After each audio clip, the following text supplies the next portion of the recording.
land of the free, and you'll know us by the trail of dead. It's just one more world war to complete the set.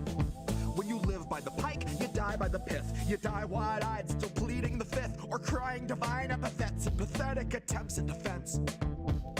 All empathetic for those on your side of the fence. Well, I'll gladly put you and your legacy into an alternate tense of faltering senses and altered events. Like hun, it ain't a hearse, it's a reaper's stretch. Ah, how sweet, she said. Bunch of hordes in the street like it's Evil Dead, where the thin blue line meets razor's edge, and where the corporate ladder ascends to a steel-toed boot that awaits on the ledge. You'll be licking it fresh at your boss's request till it stomps each finger and watches you fall to your death and drown in an ocean of debt. Gone with the fodder who gathered to honor the patient left, who purity tested themselves into sections, step by step, till the next election, when it's just one them and the sound of their well-read theorized breath. That's harm reduction for the lowly cost of you holding your nose and just openly buying the theft. Maybe that's all in the flick of the pen. Maybe we're all one unmarked van from a trip to the pen, being guarded by pigs who exist on a diet of dying breaths of much worthier men. Honey, heaven's expecting you. Just don't get too hung up on who they let in.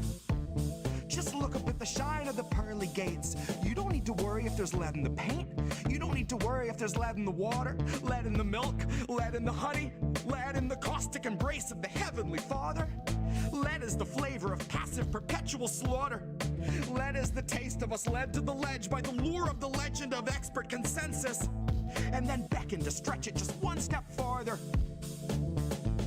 And I hope all the folks who were boastfully gloating and toasting themselves as the heroes of COVID for boosting their boosters and doing their part are now equally thrilled to be starstruck martyrs, all laid in a government grave with anonymous markers, like you're back from the carvers and off to the splicer. You're the very first wave to be slain in the war against Pfizer, that 100 years war against Pfizer. They are thinning the crowd that is striking right now to bleed adequate pay from those inhuman misers, who all sit in their office and designate coffins to people regarded as nothing but profit for Kaiser. Still, the Dems want you nicer. Dems want you softer. Dems want you kinder. Yeah, they all want you graciously starving in silence. You will speak when you're spoken to. Rest of the time, you and all of us peasants are merely depressing statistics neglected in Congress's binders. All bled, bone dry, then fed to the grinder. Our headstones line each step as reminders. That's a lesson in object permanence learned in the furnace by workers consigned to the fire. Workers bled, bone dry, then fed by the fed to the grinder.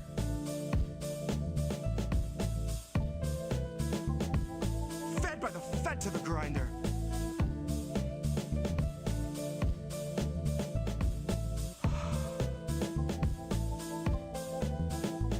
Now the Fed went straight to your head. Mind what you hide in your size unsad, and your eyes turn blind to the signs unread. Flag bright red, so you let it in bed. You let it inside, and you'll see that it's fed. Never you mind that it grinds your wealth into bread for itself, then it bleeds you dry, then it dines on the dead. Now the Fed went straight to your head. Mind what you hide in your size unsaid, and your eyes turn blind to the signs unread. Flag bright red, so you let it in bed. You'll let it inside, and you'll see that it's fed. Never you mind that it grinds your wealth into bread for itself, then it bleeds you dry, then it dines on the dead. And the Fed went straight to your head. Mind what you hide in your size unsaid, and your eyes turn blind to the signs unread. Flag bright red, so you let it in bed. You'll let it inside, you'll see that it's fed. Never you mind that it grinds your wealth into bread for itself, bleeds you dry, then dines on the dead. The Fed went straight to your head. Mind what you hide in your size unsaid, and your eyes turn blind to the signs unread. Flag bright red, so you let it in bed. You'll let it inside, and you'll see that it's fed. Never you mind that it grinds your wealth into bread for itself, then it bleeds you dry, then it dines on the dead. Here's where our leaders would see us all led. Here's where our leaders would see us all led. Here's where our leaders would see us all led. Here's where our leaders would see us all led. The Fed went straight to your head. Mind what you hide in your size unsaid, and your eyes turn blind to the signs unread. Flag bright red, so you let it in bed. You let it inside, and you'll see that it's fed. fed. Never you'll mind that it grinds your wealth into bread for itself, that it bleeds you dry, that it dines on the dead. That one straight to your head. Mind what you hide and your size unsaid, and your eyes turn blind to the signs unread. Flag by red, so you let it in bed, you let it inside, you'll see it, it's fed. Never you'll mind that it grinds your mind, that it grinds yourself, that it bleeds you dry, that it dines on the dead. Here's where our leaders would see us all led.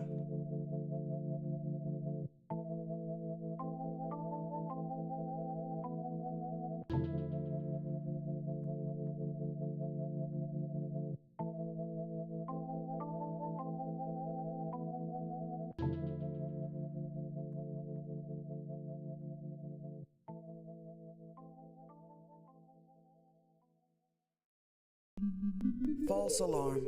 I thought that help was here.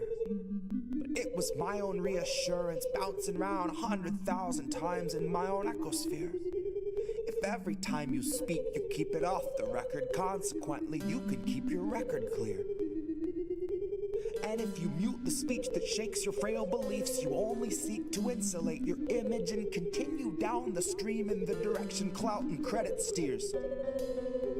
Directly from your mouth into am I the asshole Reddit's ears. Directly back into the greasy pockets of some Gates Foundation financiers. And then directly back into the frantic final thoughts of early trial Neuralink volunteers, staring at the numb and mumbling vacancies where recently had been their peers. Half of whom are glitching with the memory stuck on pause, and half have zero fucking clue just who they are or why they're here. It's been said that fear is all we have to fear, but that was back before the Basosphere condenser came along, distilling concentrated fear that's diamond pure, crystal clear, oppressor strong, and woven into every single article you read and song they let you hear. And then Elon heard that Jeff enhanced our fears by 86%, and he said, hold my beer. And not a single sheep among the herd would turn their head or say a word, cause they were all too busy begging for the shears, begging for the muzzle, happy just to guzzle, feed, and watch a screen for all their years. Man, to each his own, can't afford a home, but they'll let you have your cozy little ecosphere, where there among your own devices you can break the seventh seal, overthrow the oracles, and slay the seer. All the tomes were burned and all the lips were seared. Shut your eyes and all our lives just disappear. Now blink them twice. Welcome to your ecosphere.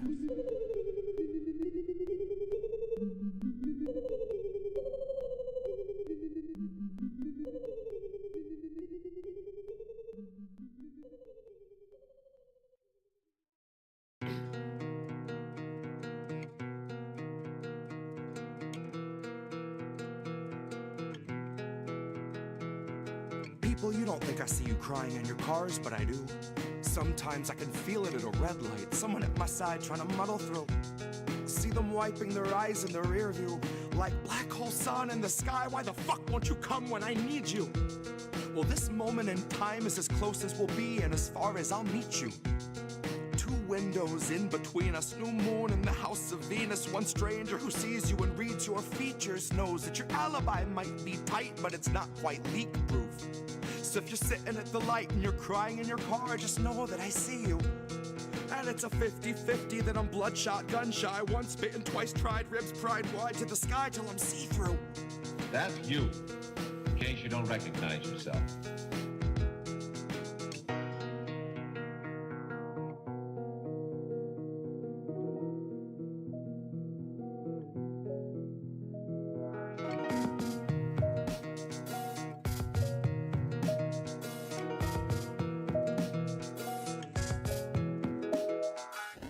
You don't think I see you struggling to breathe, but I do. I see you stumble in your everyday grief like I do. I try, but I do. I'm twice bitten too. My mind's split in two. My knuckles bright white from the 10 to the 2. And the song in my head is the theme for a fugue. A state of decay through the filter of corporate news, where they edit the grays and the blues. They whitewash the brown till they drown out the natural hues. And then it's just another fact to refuse, that the corporate ladders for hanging the company noose. Consider it one of your perks, after all it's communal in use. So you can come and hang till your legs go limp and they're shaking you loose. Now you watch 5 co-workers opt for the alternate exit, neatly suspended above where you wolf down your food. And your company gets its incentives embellished by harping on wellness, suggesting you'd best take time for your mental health after your 14 hours are through. Like we gave you a bottle to piss in and fixed up a noose on the crossbeam. Christ, what more can we do? So if you struggle to breathe any moment that you aren't asleep, then remember, most of Americans fear for their savings, fear for their shelter, fear for their babies. You aren't the fringe of exception, but rather a perfect example of capital's rule. And you're far less alone than the ruling class tells you is true. You're far less alone than the ruling class tells you is true.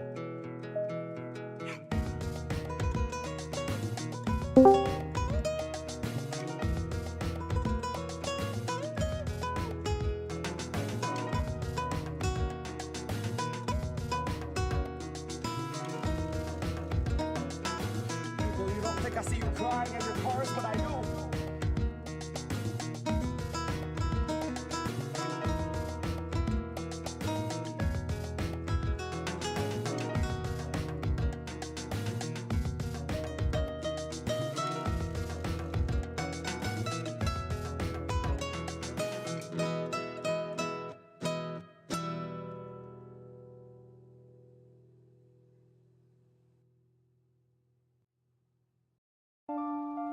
I guess this isn't such an awful place.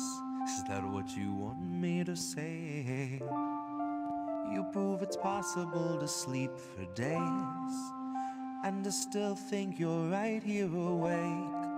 The cost of living isn't much to make, but God, it's so hard to save. And when they told you everything was safe, were you safe?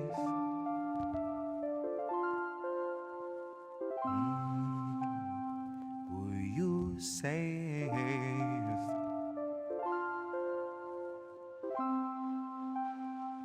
Were you safe?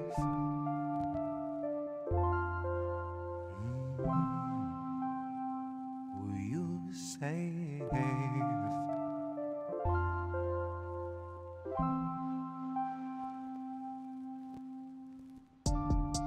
I guess this isn't such an awful place. Is that what you want me to say?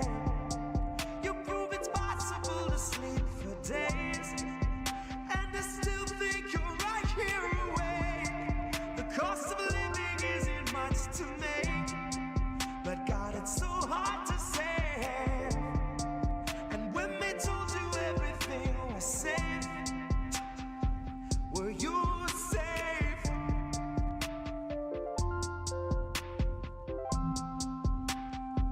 Were you safe?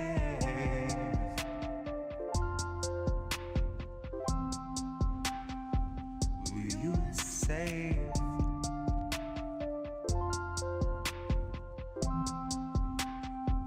Were you safe? Fresh off the masses, the brand new cancerous growth, who has come here to vie for your vote. Come here to cry at the camps and to mourn at the shore for the bodies that float by the wreck of an immigrant boat. Then it's back to their luxury home, couple security booths and a moat. Couple cigars, little escargot, little booze and a soak. Just breathe in the steam and the smoke. Pink salt, lavender, candles are low. Shit, when you do what you do, gotta lighten the load. And he got a life of his own that's a sight to behold. And it's a lot to control, to decipher the code or to siphon the soul. The cost of a good night's sleep for the working elite is a bargain, no matter the toll. Worth any wager, and that comes straight from the mouth of the means to the goal that will swallow us whole. Ripe for the picking if you don't mind mold, and you know I don't. Maybe we're pleasantly prone, maybe we're taking a licking, compliantly ticking and ticking and ticking, but never explode. No, I don't deliver the prettiest image, but damn if it isn't an accurate vision of natural fission, of rage at the system and abject heartbreak, patiently waiting for any who'll listen. That little blue bird who was watching your words is a federal carrier pigeon, a Langley first. It's a patient observer who hears what it wants and is trained for the worst. Oh, you got nothing to hide. They'll be the ones to decide that after they root through your purse, after they read all your text, after they raid your apartment, confiscate all of its contents, then conjure up evidence out of the air on a wing and a prayer and malicious intelligence nonsense. Any presumption of innocence long since gone, right along with your comforts and constants. Historically, first they will come for the communists. So why in the fuck would I say I'm a communist? Well, it might be I love my community more than the monsters of opulence who are holding us hostage, who are vomiting promises. Might be I'm all done seeing our pensions and benefits harvested. Might be I'm all done watching the populace being disarmed in the guise of an armistice. Watching a woman collapse on the floor who will rise no more. She is wheeled out the door and you're next in line for the pharmacist. If you can get me to vote, it's a hard no confidence. But part of the charm of deception is politics wearing the mask of incompetence. It's all in the art of austerity, darling. It's all in the slide of the providence. Until home is as wide as your cubicle height and is only as deep as your coffin is. Maybe I'm miles away from impatience, aching to break off the head of the snake where the capital lust, reptile brain, and the margin of profit is. Like off with his. Like off with his. I guess this isn't such an awful place. Is that what you want me to say? You prove it's possible to sleep for days and to still think you're right here awake. The cost of living isn't much to make, but God, it's so hard to save. And when they told you everything was safe, were you safe? Blue check, better hold your breath. I'll slap you out your Ray-Bans. Toe-to-toe, we'll do-si-do and dip until you faceplant. If you want statistics, I can spit them up like Rain Man. Now your argument has 0 arms and legs like Rayman. Now we're touring 2019 like it was Graceland. I dropped 50 pounds, I started dressing like a stagehand. Quarantine was born and I restored my former waistband. Now I make the trailers for our future in the wasteland. Back on my bullshit, back at my heaviest, here to grab the artifact and jam it in the edifice, force it in the orifice, absorb the sordid medicine. All the good cops are either dead or quickly jettisoned. No, I'm not a nihilist, and no, I'm not a pessimist. I'm just your average realist with a fetish for the precipice. Bend you over this abyss, I want to make you sweat a bit. I'll drop you once it registers and know that you'll remember it. Daughters of the Revolution soon may lose their membership, maybe through a dissolution, maybe through dismemberment. I won't be the one to choose or execute the severance, but I stand in solidarity with every tool that severs it. Every crimson pool we made of every fascist fool who watched us sacrifice our schools to fund the final crowning jewel affixed in Lockheed Martin's diadem. What's another 20 dead? Our leaders never cried for them.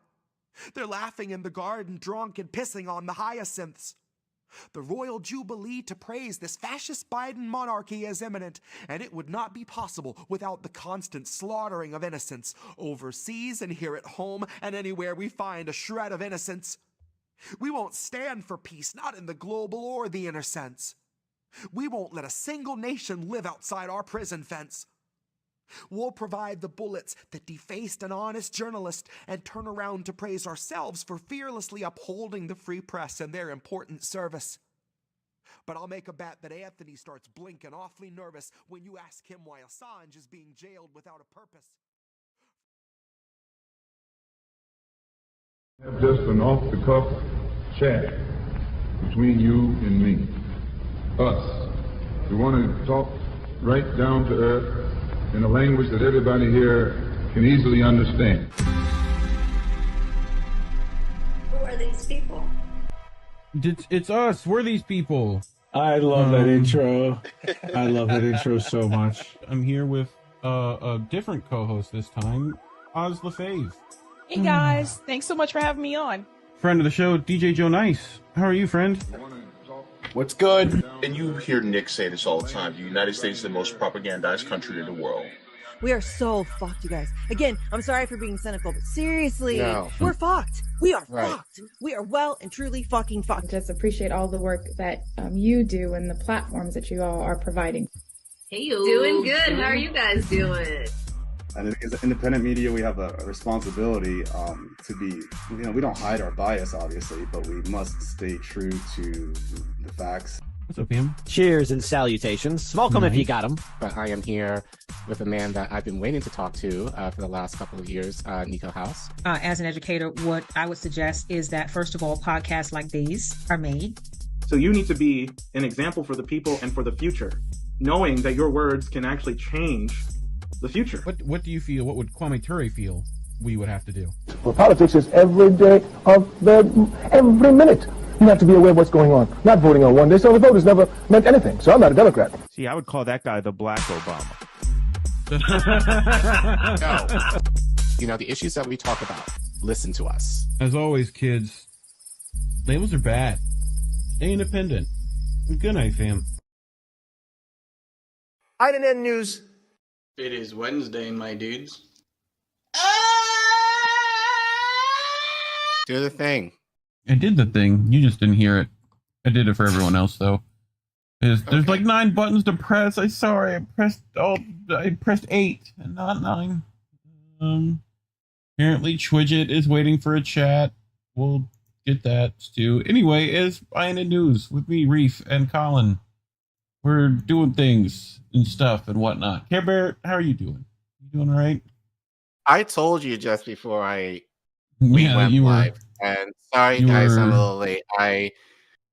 I went to the gym just before this, and I'll be completely honest. I was almost done. So then I was like, I had my last exercise, which is cardio, assault bike for 10 minutes. Air bike, and then I was awful. like, should I do it? Should I do it, but know that I will start later, or wait till Friday to add that to my programming then? I just said, no, I don't want to do it. Wait till Friday, so I'll do it now. So, yeah. So that's why I was late. That being Kill said, the air bike. Those things own people. People think they're ready for the air bike. They're not ready for They're not ready. One set of intervals on that air bike, you're done, dude. I don't care. Sean in chat says, don't skip leg day. I never. Yeah, skipping the leg day. I never do. That. I never do. Reef knows I get my squats in. I get my deadlifts in. I get my hip thrusts in, or I call it my sexy thrusts. Yeah. You ever seen those memes where the dude's like, how much does your dad weigh? No. The hip thrusts, whatever that weight is that people say, it's pretty hilarious. Yeah. Anyway. Yeah. So no, my legs are cooked like tree trunks right now. So yeah, dude, the air bike people don't understand. The harder you go, the worse it is. It's rough. It's rough. That's how that air resistance works, dog.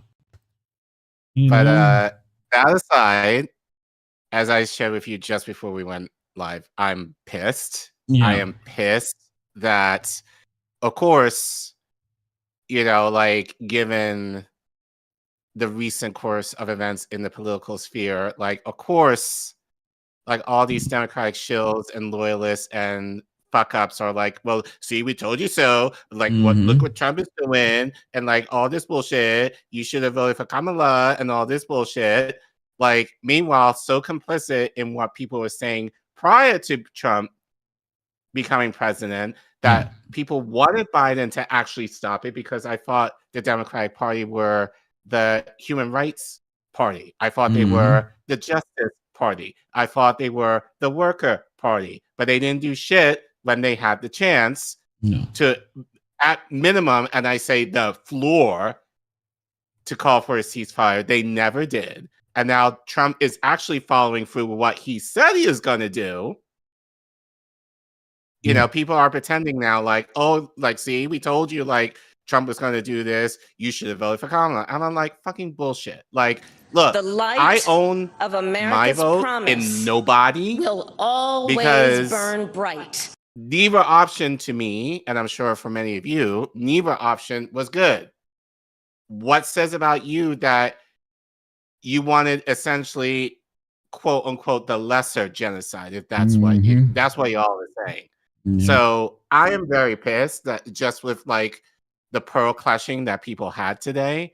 But that being said, I think the stories that we got, though they relate not entirely, but we will make a few connections to a few things, I think is very appropriate for what has happened within the last 24 hours. So I'm ready to get going because these are the stories that people are not going to talk about necessarily, which is kind of why. And maybe. I think the stories I pulled, I got the last over the story, weekend. I really didn't feel like doing it because I know everyone else will cover it, but I was like, I have to.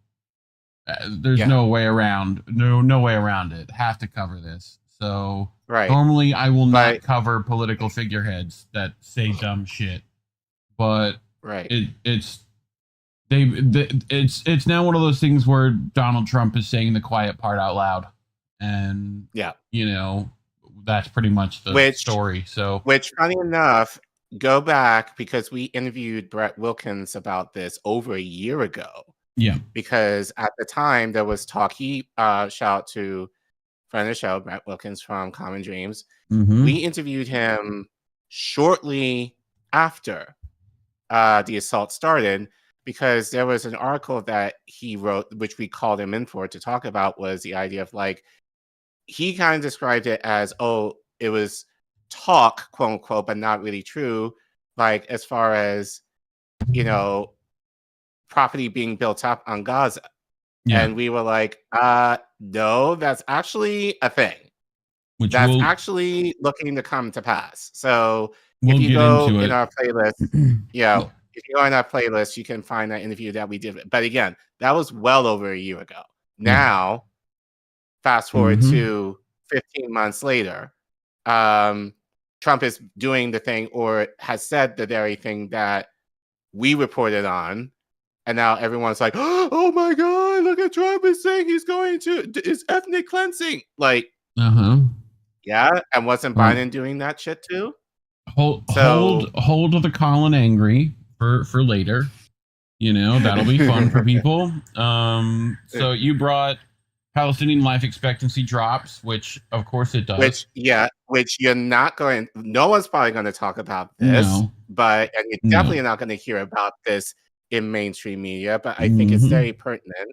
I honestly wasn't sure if I wanted to report on this. Now I'm very glad because this will kind of give some perspective in terms of, and this is something that you can share with your friends, that while you're talking about Trump, you can talk about how, and I'll get into it in a few minutes, the idea with Palestinian life expectancy dropped by like a decade within the last 15 months. Yeah.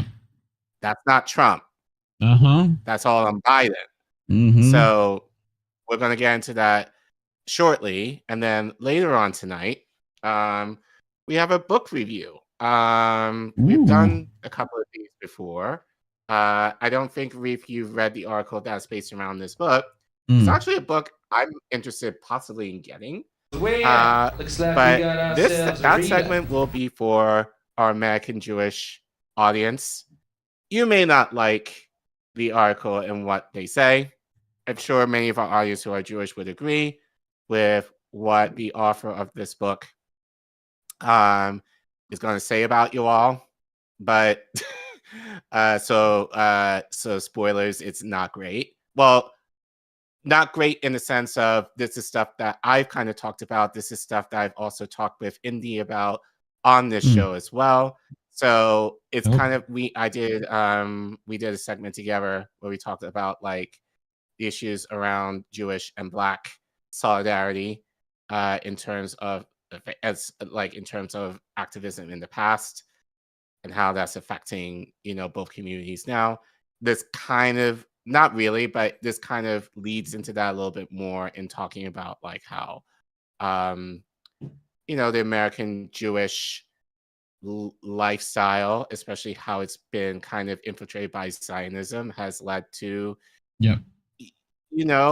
I will say honestly, very much American in terms of its isolationist way of doing things and kind of how that's infiltrated within the faith.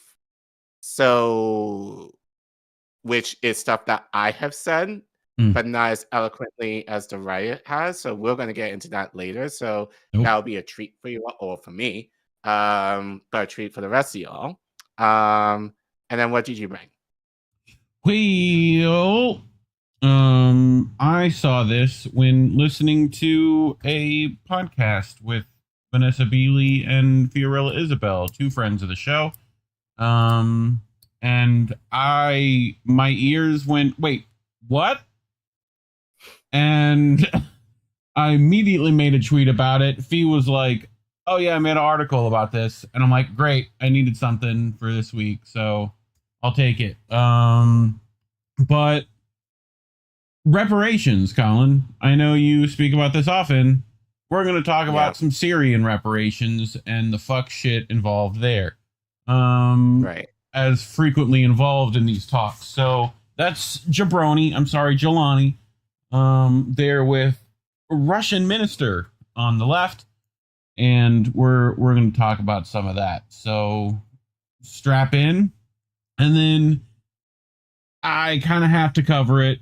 We're going to talk about Jonathan Trumpard with Bibi Netanyahu and, the cuckery that went involved there. So, it's going to be a good time. You probably added some stuff from today even. Yes, I did. Tried not to add much, but it's already lengthy. So there's going to be enough people who are going to be talking about this for the next couple of days. So I'm sure. Yeah. So not talking about it as good as we're going to talk about it. So take that, other channels. But anyway, you want to get into it? I'm ready. Let's get this party before started. we get into it, thank you all for coming in. At least the 16 that I have on my screen right now who are watching on the real YouTube, ones. and then on Rumble. If you're not a lizard person, as Reef says, let us know you're not. Use things. Use those dummies. Say hi or whatever. Get those thumbs in there. But YouTube hates us. They've been hating on us. So they say that, you're not ad friendly, so we're not monetizing you.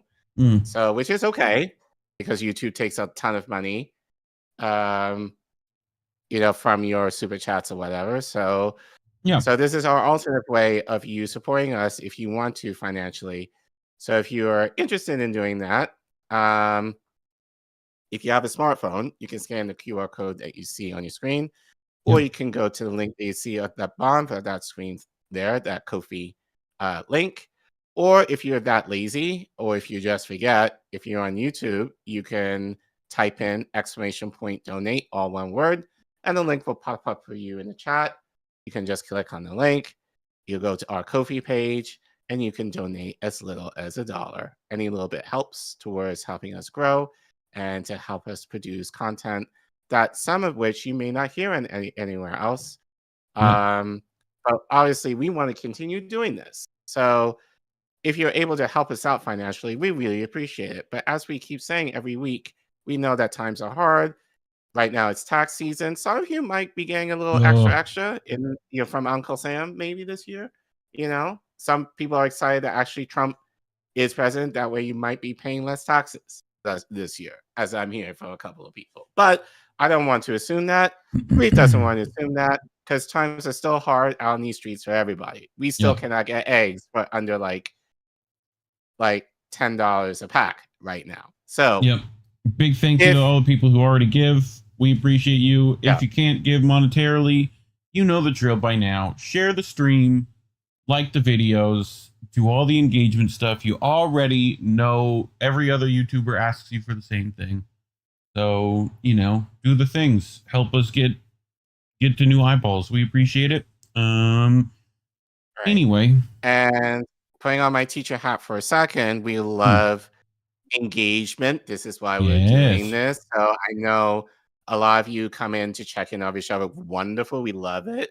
But we also want to know how you're feeling about these stories. That way we can kind of talk about it with you, kind of debate about it with you. What Collin's saying is there will be a pop quiz. Pay attention.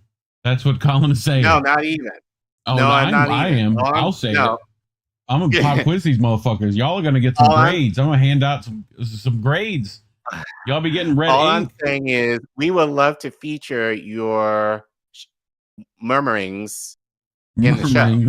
So, you know, so if you have something that's profound to even one of us, we want to highlight it. So, yeah.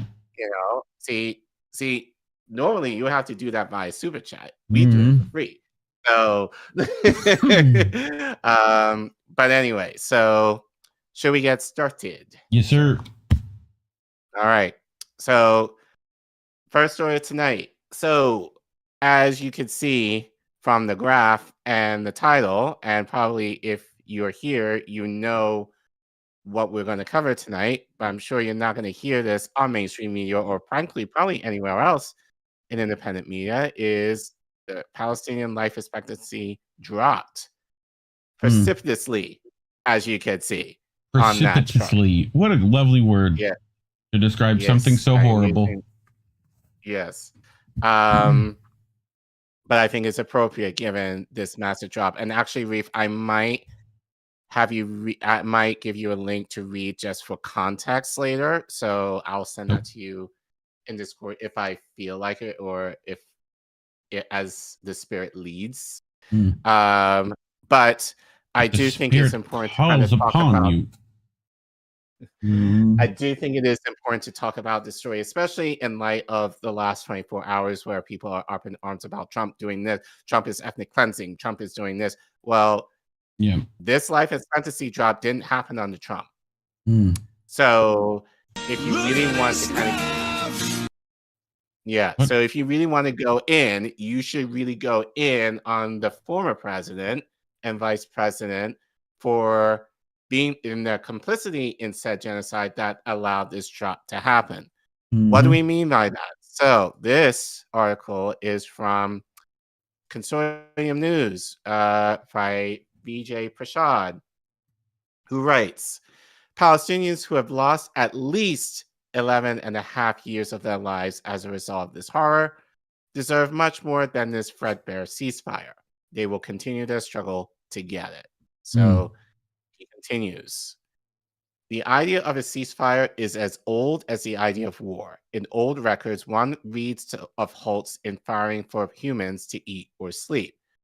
Rules of combat developed out of an understanding that both sides had to rest or refresh themselves. Sometimes this understanding included the lives of animals. So that's essentially what ceasefire is, which no one necessarily talks about. It's the idea, it's literally that. Rest up, recuperate, eat. Like the Christmas self-care and all that kind of stuff.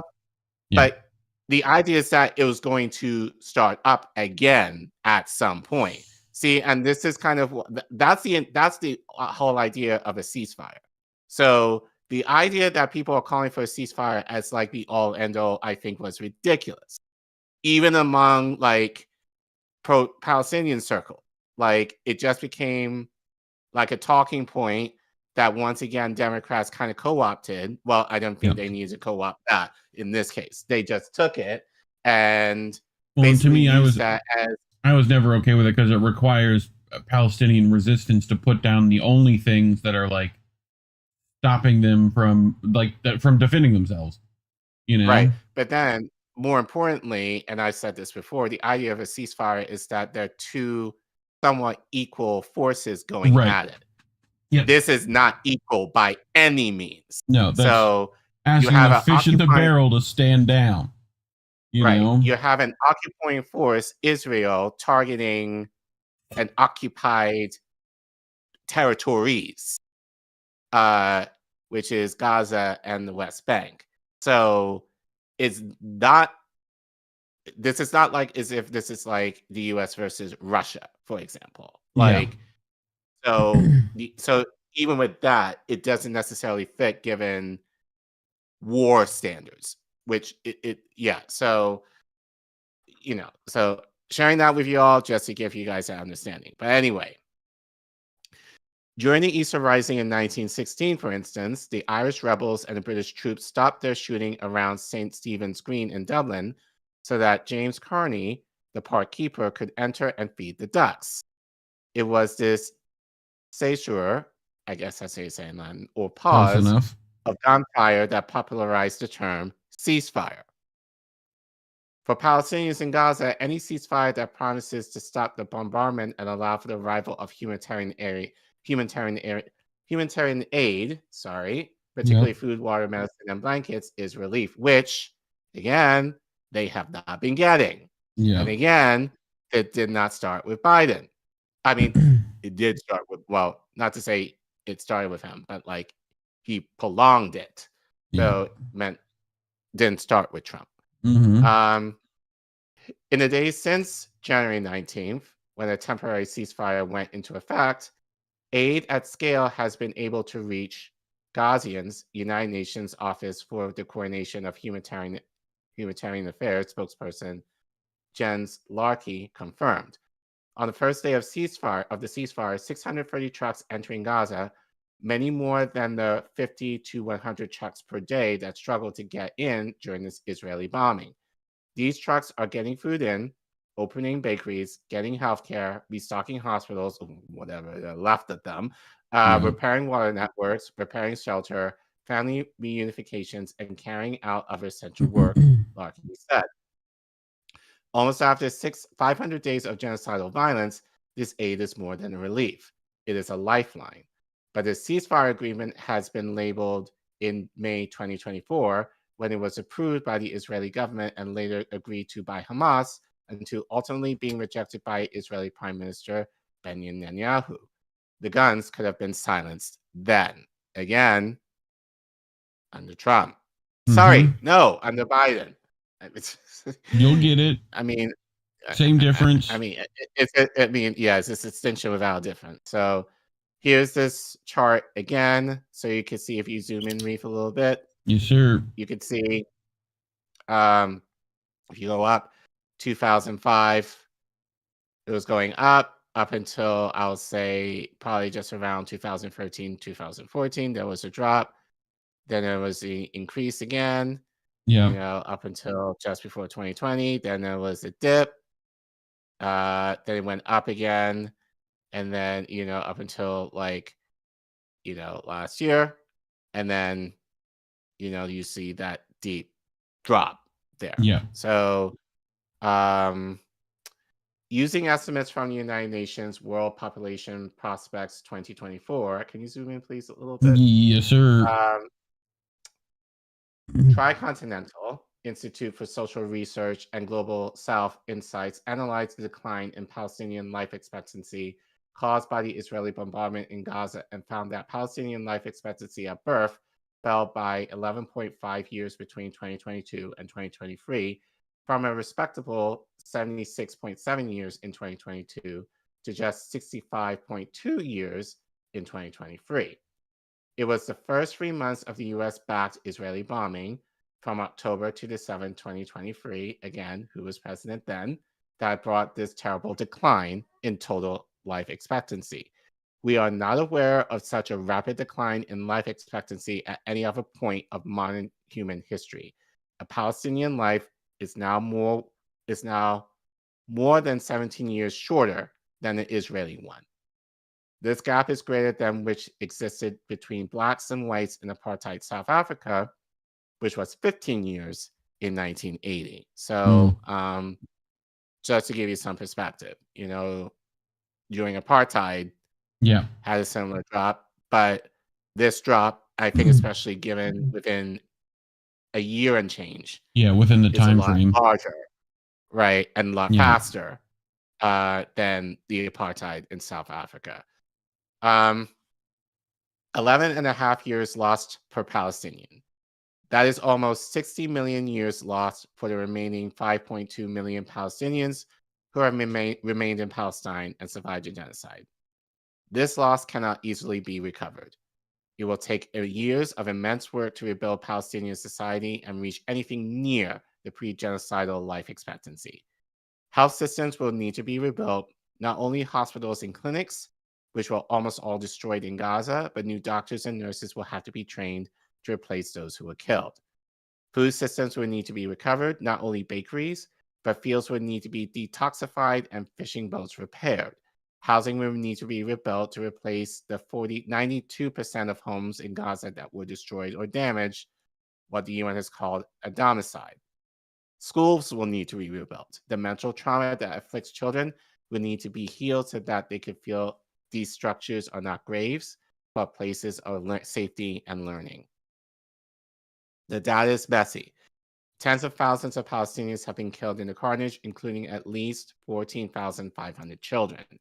Between October 2023 and October 2024, over 90% of Gaza's population has been displaced, with individuals displaced an average of 6 times and some up to 19 times, according to a report produced by the Danish Refugee Council, the Agricultural Development Association, and the Women's Affairs Center.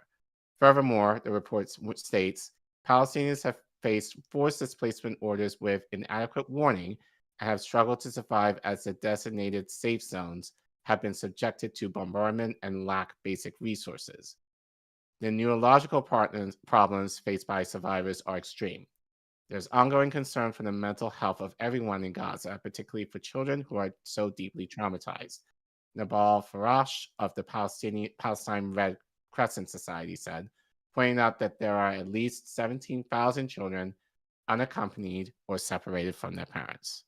Which I don't know how any of these numbers could be accurate because of just the logistics. No. You know, and for what I saw today, I should have put it in, but yeah, it I went forgot up. who said it. But they're saying that now the death toll is up to, I don't know the exact number, but between 60 and 70,000. Yeah. Which now they're including people in the rubble who are deemed missing, are now dead. You know, and I'm sure that number is going to go up even more. And I'm sure that's a very, very conservative count right now. Well, and especially if it starts to include places like Jenin and the West Bank and exactly all that stuff. As noted in the first newsletter of this year, a December 2024 report conducted by the Community Training Center for Crisis Management in Gaza found that 96% of the children in Gaza felt that death was imminent. A preliminary assessment suggests that rebuilding Gaza will cost $80 billion. Again, I feel that's a low ball estimate. But the UN Development Program has signed an agreement with the Universitat Luval de Valencia to design a new Gaza that proposes first building a city nucleus for 50,000 people amidst the rubble and then building outwards. There are at least 50 million tons of rubble in Gaza from the destruction of more than 2/3 of the area's infrastructure, including 92% of housing units, which will take years to clear. In the ruins, alongside the bodies of missing Palestinians, are unexploded munitions and toxic materials. It is not possible to just line up a row of bulldozers and drive from one end of the Gaza Strip to the other. So, funny enough, I heard Secretary Marco Rubio kind of mentioned this because I think like Trump basically said today, we need to basically Palestinians, whoever is there, need to get out. And it seems like due to the backlash that they had to dial that back. And basically Rubio said, we have to, we have to have it clear out because we need to clean up the place, and make sure that it's safe. But giving the impression that, it's for Palestinians, when it's not. It's for the Israelis who want to move in after that. So just kind of like, like that sly tactic of being like, oh no, we seemingly care about the Palestinians and they need to get out because as there's like bombs there that are not detonated and like it's not safe. So they need to evacuate so that we're able to clean up the mess with the illusion, and he didn't say this, but the implication was there that the Palestinians will come back to, but again, given what they were saying, I think from what I've read, as I said before, I think it will take about 80 years for them to kind of bring it back, the Gaza Strip, to like pre-genocide conditions. So most of the people that are living there now will never see a rebuilt Gaza. So I would imagine everyone living right now will not live to see it. So I don't know. BlackRock works real quick, Colin. That's all I'm saying. You know. Well. So. Ugh. Well. No, I feel you, dude. Palestinian institutions simply do not have the money to rebuild Gaza. The Gulf Arab states, which do have the money, will certainly try to wrest unforgivable political concessions from the Palestinian political factions in exchange for any aid. Again, as I said, this is where the idea of reparations comes in. So, but no one's talking about that, at least for Palestine. The countries that want to make Israel pay for the devastation it has wrought on the Palestinians do not have the political leverage to do so, nor that can hope to push the countries that armed Israel, such as the US, the UK, and Germany, to pay for the damage done with their munitions. I would argue they have plenty of leverage if they had the will to do it. They just don't want to because of the Israeli lobby. So that's where I think Vijay should have said that here. The perpetrators of the genocide want to convert Gaza into their real estate playground. U.S. President Donald Trump says Gaza is a phenomenal location that currently looks like a massive demolition site, echoing his son-in-law Jared Kushner's assessment in February 2024 that Gaza's waterfront property could be valuable, which we mentioned earlier. This is where that article that Wilkins kind of came in terms of he at least believed that it was kind of like a suggestion when actually it's no reality. Like this is what has been talked about. This is what we've kind of reported on, not just in Gaza, but also in the West Bank as well.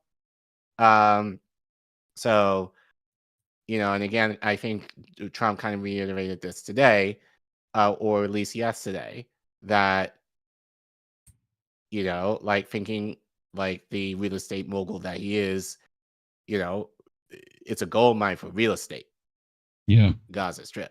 So last year, Netanyahu said that the northern part of Gaza, including Gaza City, will remain a ruin and be annexed, while Israel will control the rest of Gaza and build settlements along its edges. The settler movement, which is hell-bent on ethnically cleansing the Palestinians, a part of Netanyahu's base, is prepared to seize the wheat trench and build their own settlements there. The pressure on Palestinians to leave Gaza will remain intense despite this momentary ceasefire. Palestinians who have lost at least 11 and a half years of their lives as a result of this horror will take what they can get now, even this threadbare ceasefire. But they deserve much more, and they will continue their struggle to get it. That is why on January 27th, hundreds of thousands of Palestinians sheltering across Gaza began marching northward to their homes. They will not live through another Nakba catastrophe. They will rebuild with their fingers in the dirt if necessary. So actually, this kind of references to what I talked about last week. Because even I kind of mentioned, you know, like, I understand why, but almost what's the point? Like, I give credit to Vijay for kind of saying it in this terms, because they don't want what happened in 1948 for them to essentially to be displaced to happen again. Like I guess, and I think I said this maybe last week, I feel like they would rather die at home rather than live somewhere else and see their home essentially being taken away from them. So it's like, I think it's essentially kind of their last stand, essentially, is really what, to me, this implicates, you know, them moving back, even though they do not have the resources really to rebuild right now. But essentially, like, I feel like they are aware that this is essentially their graves. Yeah. If they do go back. But I think that's the choice that they're willing to take at this point, knowing their history. So from that context, I can understand why they would want to go home. But whereas I think even last week I kind of was like, it didn't seem to mesh well with me, but given this context, it makes a lot of sense. It seemed very somber to me watching them march back to where they might not exist anymore. Yeah. Right. So not might, I'll say a high probability. Yeah, especially now. So so yeah. Any other thoughts? No, I mean, I do want to, and we'll talk about this in our last segment too. Don't pin the blame on any figurehead, political or otherwise here, yes, Biden was complicit. Yes, Trump was complicit, but they're only at the bidding of their masters who have had this plan in place for literal decades now. So, which we've talked about ad nauseum. So try to keep that in mind as well, but otherwise, looks bleak. So. Right. Meanwhile, I do want to say this. I'm not going to give it to you. I'm just going to reference it. So there was a report. So I just was kind of, me and kind of how my brain works. So it's kind of like, well, to give context, especially coming off of COVID, well, what's the life expectancy here?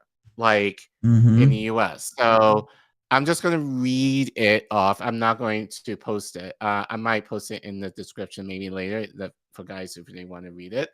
But this is from Peterson KFF. This might be Kaiser, but it's taken from healthsystemtracker.org. So according to the article, it says between 2019 and 2022, the U.S. experienced a sharp decline and a slower rebound in life expectancy than peer countries on average due to increased mortality and premature death rates in the U.S. from COVID. Updated life expectancy estimates in the chart collection shows that in 2023, life expectancy in the U.S. returned to pre-pandemic levels, but remains lower than that of comparable countries, which makes sense given that our healthcare is shit. But life expectancy at birth in the U.S. increased 0.9 years from 2022 to 78.4 in 2023. In comparable countries, life expectancy was 82.5, which is on average 4.1 years longer than the U.S., reflecting a persistently wide difference in life expectancy between the U.S. and comparable countries. So given COVID that we just a little more removed from now, we basically bounced back to our life expectancy. So our average expectancy is 78 versus if you go to that chart again. Yep. Hold on. Yep. So in Palestine, their life expectancy now did a massive drop to 65.2. So even I'm sure this drop is related to COVID as well for them. But you see how it kind of bounced back too for them up until just before 2022. I guess that's where it is. And then from there, that drop. So to all your friends, liberal friends who are talking about, well, Trump is doing ethnic cleansing, you can show them this chart. Yeah. And just tell them, well, Trump is just finishing the job that the foreign administration has started, with the idea that life expectancy drop so drastic post-COVID, I would argue, is shameful. And, so just to give some perspective on how we were able to kind of bounce back, but the Palestinians haven't because they've been going through this assault really, you can argue since 1948, but especially within the last really 3 years, not even one. So, and again, who was president during this time? But they're going to say that, but you're going to say Trump is ethnically cleansing people, though. So, yeah. President Trump incited an erection. Yes, that is the correct, sir. Yeah, no, it's rough for sure. These numbers don't make us happy. But anyway, talking about it is certainly why we're demonetized. So you can go to ko-fi.com/indienewsnetwork, scan that QR code on your screen, or as always, it's in the description. Give us a little $1 due, help keep the lights on over here. Independent media is at pretty much a vow to poverty at this point. So any little bit helps. But if you can't give monetarily, we get it. Like and subscribe, share this stream, share the video, and let us know what you think. How bad do these numbers actually look? But anyway, thanks for watching.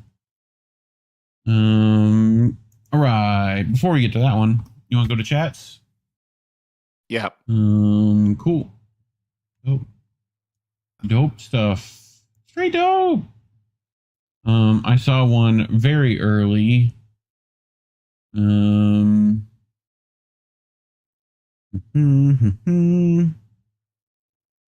it at?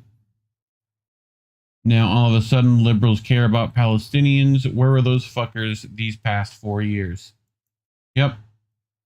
So... At brunch. And, well, they were living it up. And to be fair, not all, but not with the same intensity that people are having now, for sure. Yeah, so for sure. It was just more tepid resistance up until maybe like 2 weeks ago. Yeah. Sean the Accord Lord, 10 whole fucking years, crying face. I thought 5 years here was bad. That number will only climb. Probably. Yep. That's the sad thing about it. It's just why I think it was important to share this story to give context. Like, it's ridiculous. Like that drop, like in a matter of 2 years, it should be.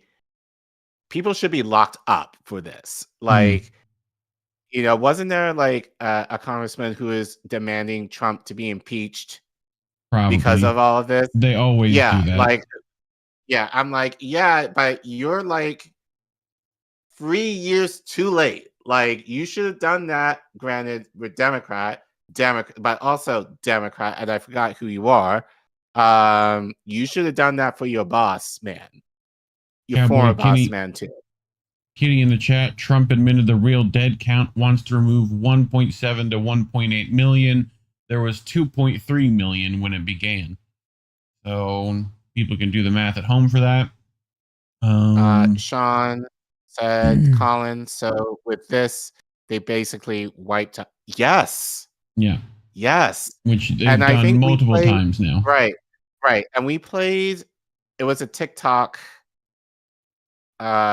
clip over a year ago where he was, I guess, former scientist, you could say, was basically said it. Like, they probably want to kill the children because they do not want a potential leader. Jesus. They don't want Jesus. Yeah, to lead a resistance that would essentially destroy the very thought of Israel in what we currently know it to be. Yeah. So, Nihil Nostrum yes. in the chat said, interesting. I tried to share your own video on Twitter and my antivirus blocked access to it. It's never done that before. Interesting. Gee. See other people, if they could share, see what happens if they also share. See if the same thing. But anyway. Golden Monarch. Hold on. Besides, what's the worst that can happen with a Zionist pipeline? Some of them living within the tunnels. Well, remember how they want to dig those pipelines, Right. So. Right. But Maximus, I hate when the liberals mock us for voting for Kamala for her support for genocide. At the end, Trump is stopping the war. You might hold off on that assessment there, guy. Right. So he's not stopping anything. He's just, statements today. He's not stopping anything. He's just fulfilling the role. Like, the Democrats set him up, and he's just following he's through already openly. Wait to our last segment. You'll see. So, speaking of segments, on to our next one. So, everyone knows this guy. Favorite former terrorist turned suit-wearing, politician. Jolani of what people are quoting New Syria, right? And this is a Russian minister. We'll get to who exactly. But I was listening to a podcast with Vanessa Beeley, Fiorella, and something sparked my ears to perk up, and I pretty much did a what the fuck? Wait, what? And I immediately thought of Collin after what was said. So they're demanding reparations from Russia. So we'll get into it. So again, Syrian new leader Jolani met with Russia's deputy FM and demands Moscow give money and Assad. So yeah, things aren't great. Again, Fiorella Isabel, link in the description if you want to go find her Substack. But she writes, NATO and Israel's chosen puppet in Syria, Jolani, met with the Russian Deputy Foreign Minister Mikhail Bogdanov at the People's Palace in Damascus to discuss various political and bilateral issues. The visit was set to aim at strengthening historical relations between the nations based on common interests. The usual diplomatic jargon, yes, but inside there's much more at play. During the meeting, Jolani and Bogdanov reportedly covered a variety of hot topics from Syria's reconstruction and political reforms to the crucial role of Russian support in stabilizing the country. Both sides reportedly stressed the importance of keeping their bilateral ties strong and nurturing cooperations across different sectors, including Russia's potential role in Syria's economic recovery. With a focus on investments in infrastructure, energy, and trade, this despite the giant elephant in the room, that Russia has been fighting these exact terrorist factions for years. And much like the CIA, most terrorists don't ever reform 100%. Like, you know, there's no ex-CIA, is what she's telling you. Speaking to RT, Bogdanov said that Russia is keen on the unity, independence, and territorial integrity of Syria, as well as achieving reconciliation and social peace in the country. This follows recent talks between Russian Foreign Minister Sergei Lavrov and Qatari counterpart Mohammed Al-Durraham Al-Thani, I hope, when they expressed support for Syria's sovereignty and stability, emphasizing a comprehensive settlement that benefits all Syrians. Except, of course, the one being killed and persecuted by the new Free Syria regime. This also follows a meeting between the Belarusian foreign minister and Jolani on the sidelines of Minsk's presidential election. So there's a lot of talk about this, right? Especially talks of Russia's bases in the region, and they don't necessarily want to just lose those. So that's part of this too. But I find these talks funny when Israel just spent most of their time blowing up all their weapon caches. So, you know, it may not be, Russians might not be the ones to talk to about damages. But a Syrian source told Reuters that new leader Jabroni had requested that Moscow hand over foreign Syrian President Bashar al-Assad. So they're straight up asking for Assad, right? They're like, give us that motherfucker, we'll deal with him, right? So that's going to be a, like, I mean, that's not good, you know? No. That goes against a lot of international rules. So, but yeah, who fled to Russia and is under humanitarian asylum. Syria's new leadership also demanded compensation from Russia during the meeting. Quote, the discussions highlighted Russia's role in rebuilding trust with the Syrian people through tangible actions like compensation, reconstruction, and recovery. The new government also emphasized that restoring relations must address past mistakes, said a statement from Damascus. So, and here's Newsweek, Syria demands reparations from Russia. Wow, they're asking Russia and not Israel for reparations for damage to Syria. Okay. Collin, thoughts? Right idea, wrong country. Pretty much. So, yeah, not great. The statement, however, did not clarify the exact form of compensation being demanded, nor did it mention Russia's two key military bases in Syria. Bogdanov acknowledged that no progress has been made on this issue, stressing that further negotiations are needed. When asked to confirm whether Russia has been asked to return Assad and pay compensation, Kremlin spokesman Dmitry Peskov declined to comment. This comes as a video circulated by members of HTS Syria regime shows Russia angry at the HTS searching their vehicles in front of Russian bases, while the video gloats about humiliating them. So, there appear to be contradictory elements to this that would inadvertently discredit everything Russia has done for a long time in Syria, fighting against the terrorist factions now in power. Some of this, like asking for Assad, has not been fully commented on by Russian officials. However, the quick pace of Russia to recognize the new Syrian leadership indicates a desire to maintain their naval base in Tartus and Himam air base near the port city of Latakia. Having their bases in a vulnerable position leaves them out of Syria. Losing these doesn't seem like something Russia wants. However, they have moved some resources to Libya. The question of Russia giving up Assad, a strong ally, seems out of the question, but there's also the reports that this is the only way to keep their bases.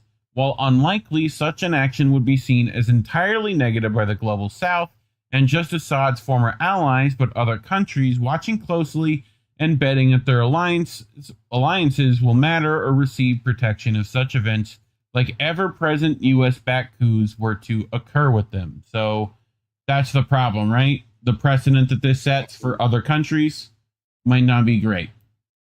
So, right.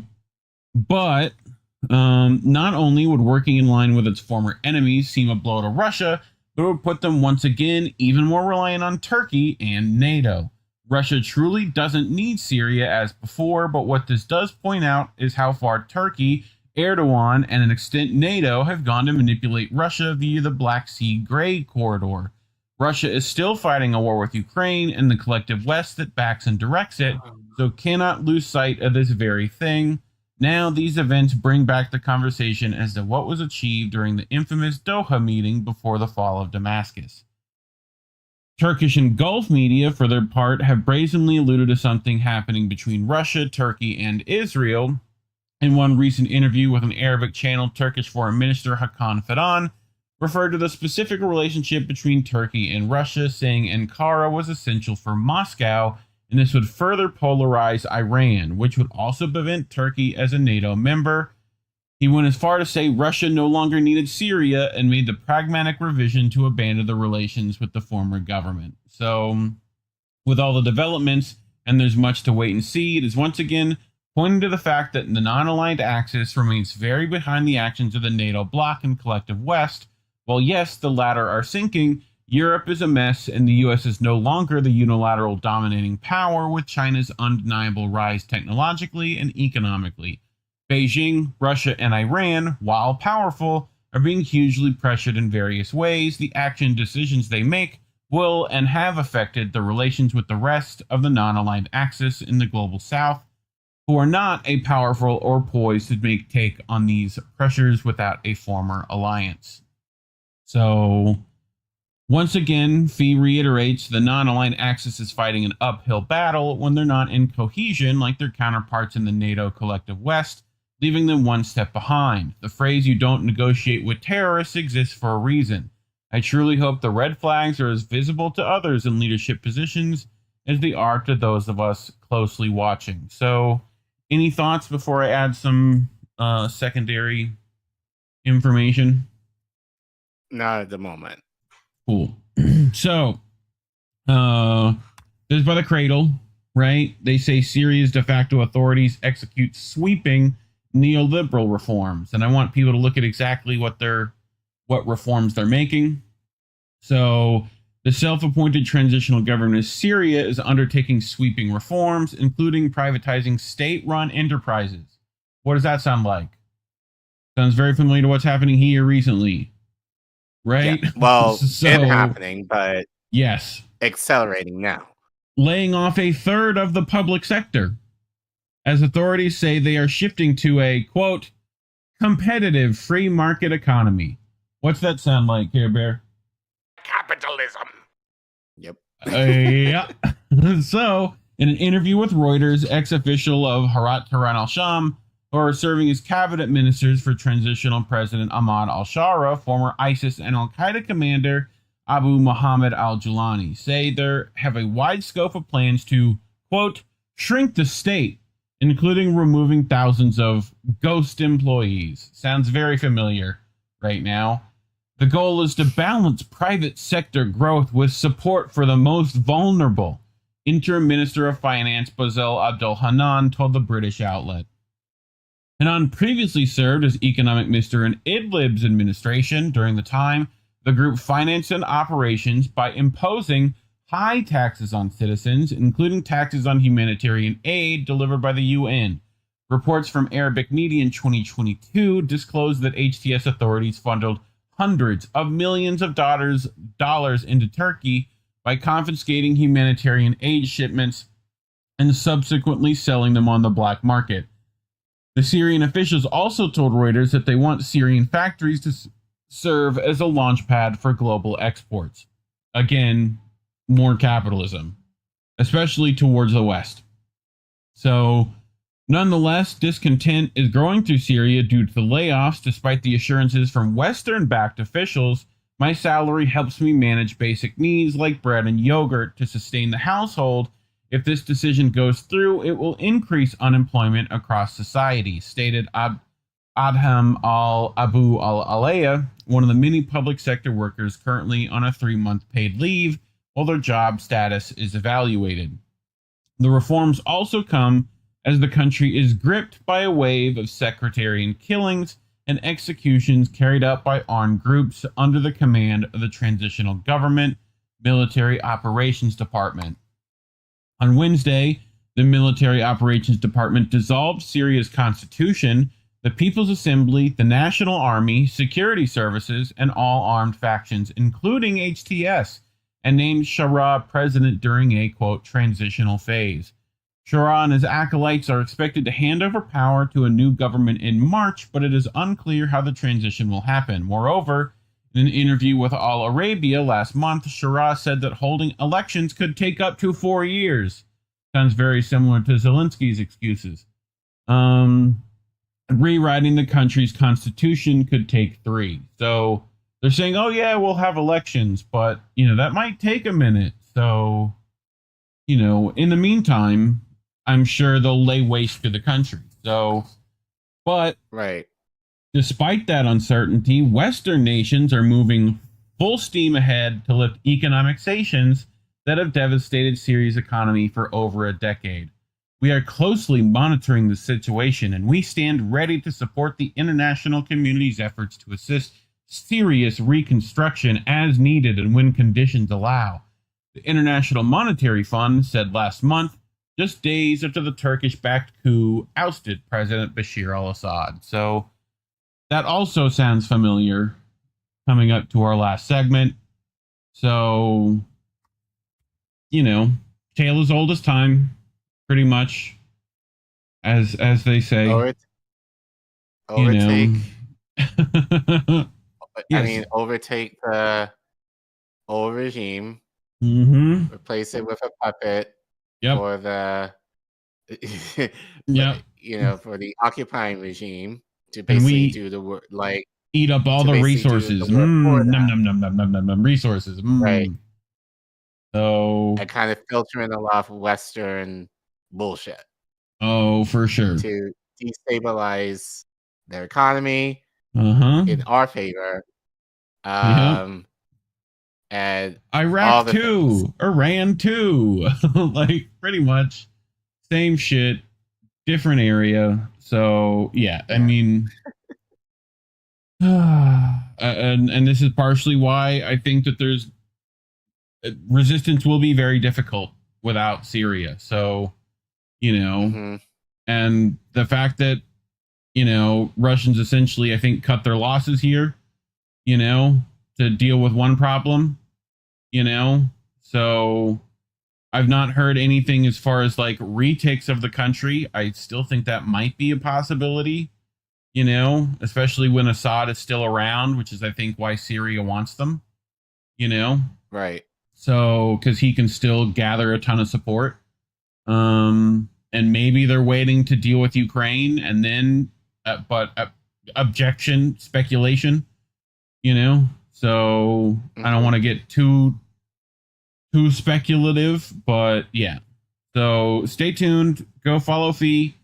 Links in the description. She'll give you what's up as we move forward. But I think that's it. Anything you want to add, Care Bear?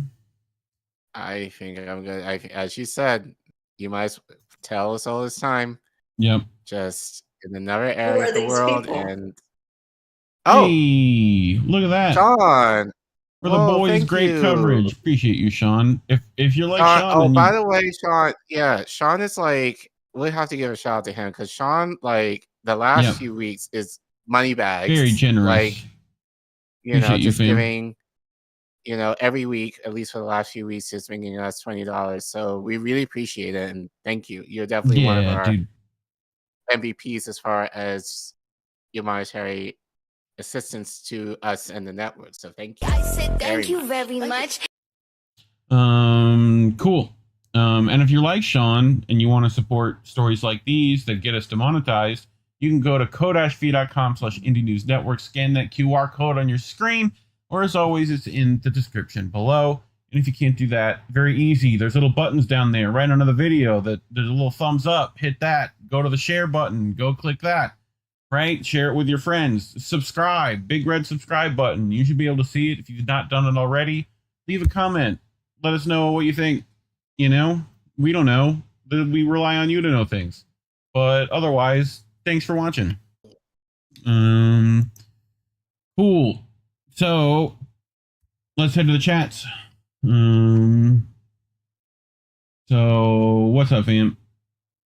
What do we got? Bryce Smith is here. Earl of Lurl. Right. Beep beep bop boop boop boop.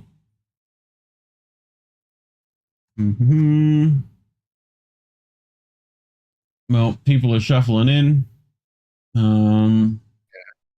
But yeah, we definitely gotta give Sean. Regarding... Yeah. Let me check Rumble. No lizard people on Rumble. So Putin on the Ritz says your rubles shall be deposited soon. Thank you, comrade. Appreciate it. We'll take it. All right.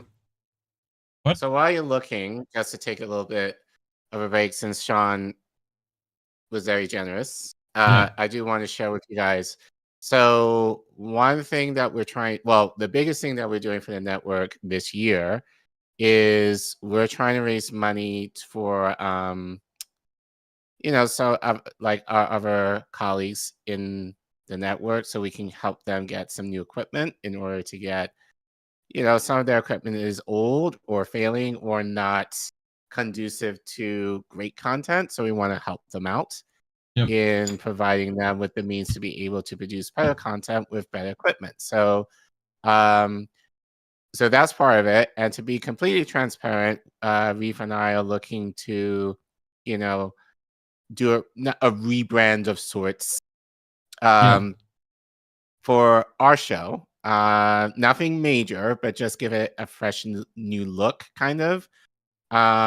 So we're talking to a few people to do something really cool. Hopefully we'll be able to get that out to you all very soon. But we're very excited about the prospect. It'll be something that we haven't seen necessarily our colleagues do, but we'll kind of combine our loves of things, you know, but kind of, I think kind of the evolution of this show and kind of, I think where Reef and I have landed, kind of what we value generally and what we want all of you to value. And plus we just have overhead. There's software we got to pay for and things like that for the rest of the year so that we don't have to worry about that. So appreciate people getting to that goal.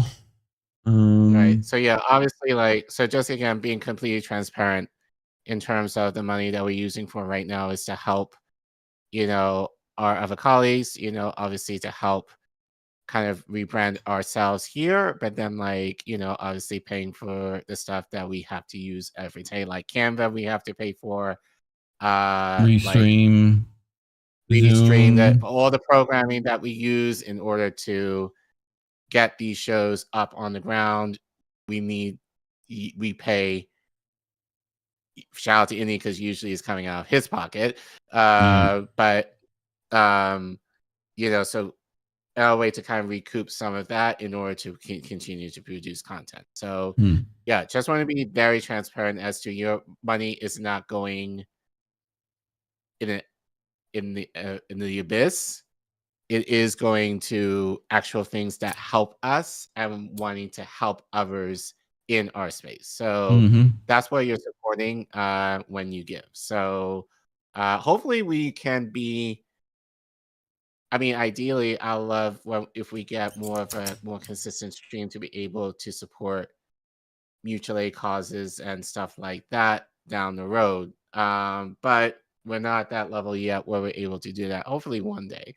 But obviously, we want to be as giving to others as you guys to us. So, but once again, as we say, your time and your sharing and your liking of subscribing to our content by far is the most important thing you can do, and it's free. But if you want to give to us, we won't stop you. But make sure you take care of yourselves, take care of your families, take care of communities before you do. So, all right. You ready for the next one?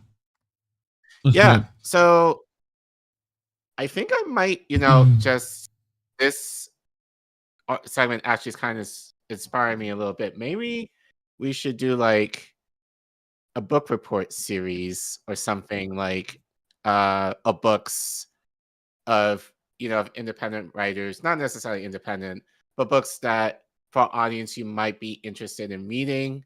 So looks like we got ourselves a reader.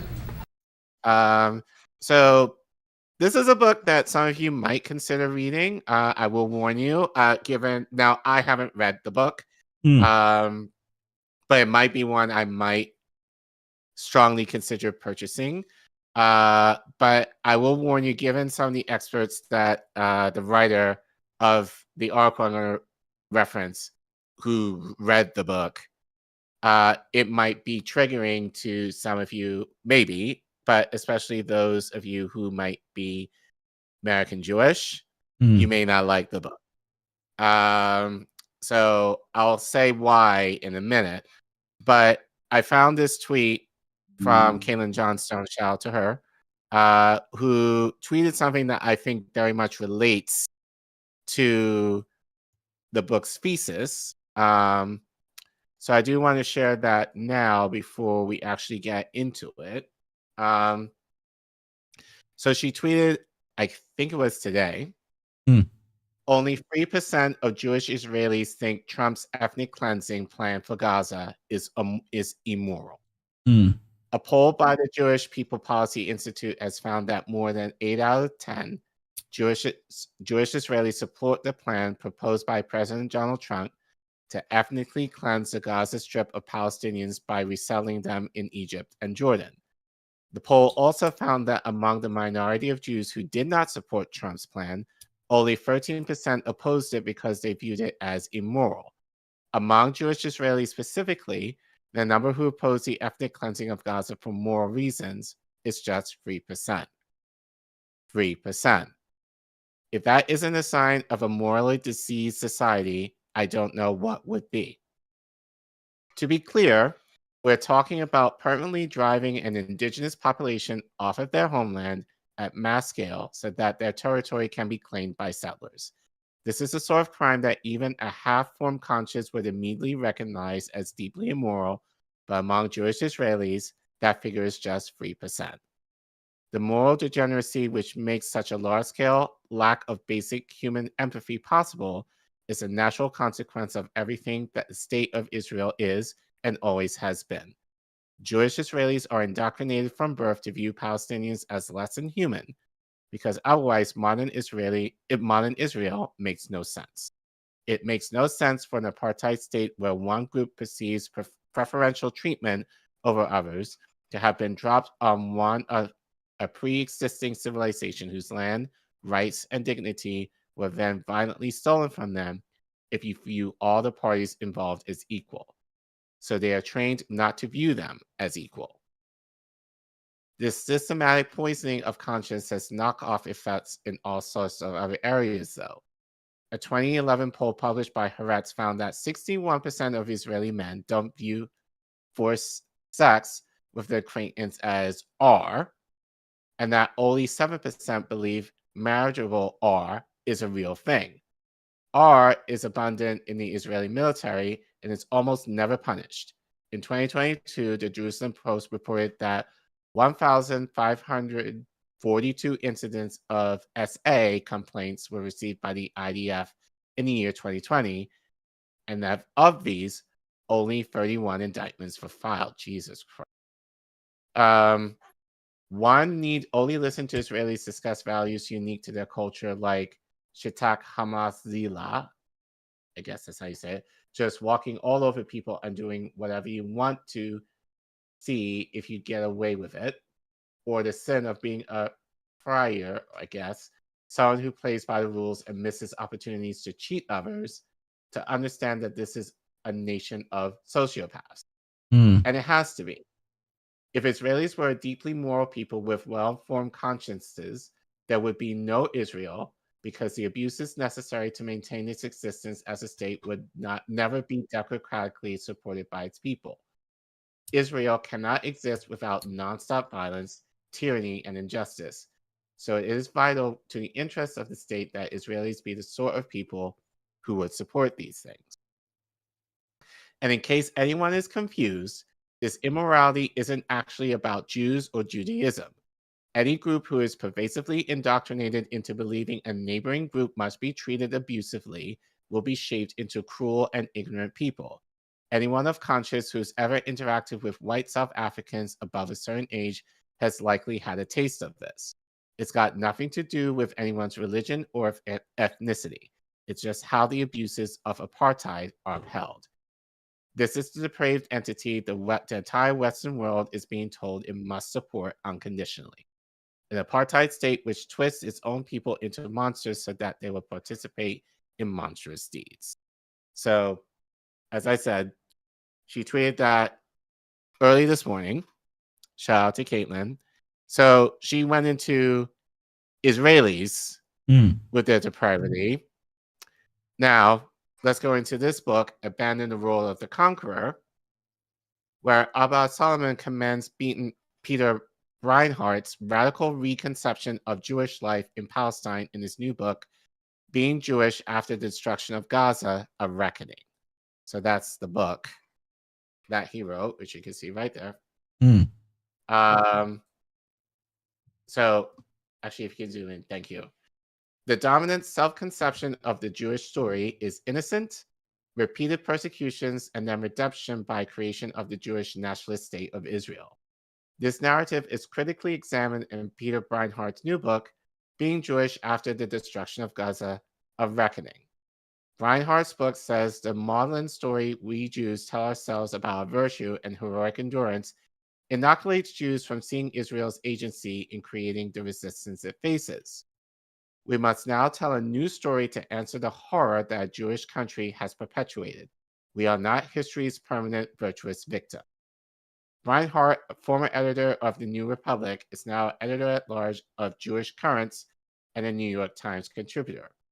He has been in a 20-year progression of seeing more and more sharply the Jewish and democratic state of Israel as anti-democratic and incompatible with Jewish tradition. He writes that support for a Jewish state has become idolatry, permitting endless killing, torture, and oppression of Palestinians. There is no limit.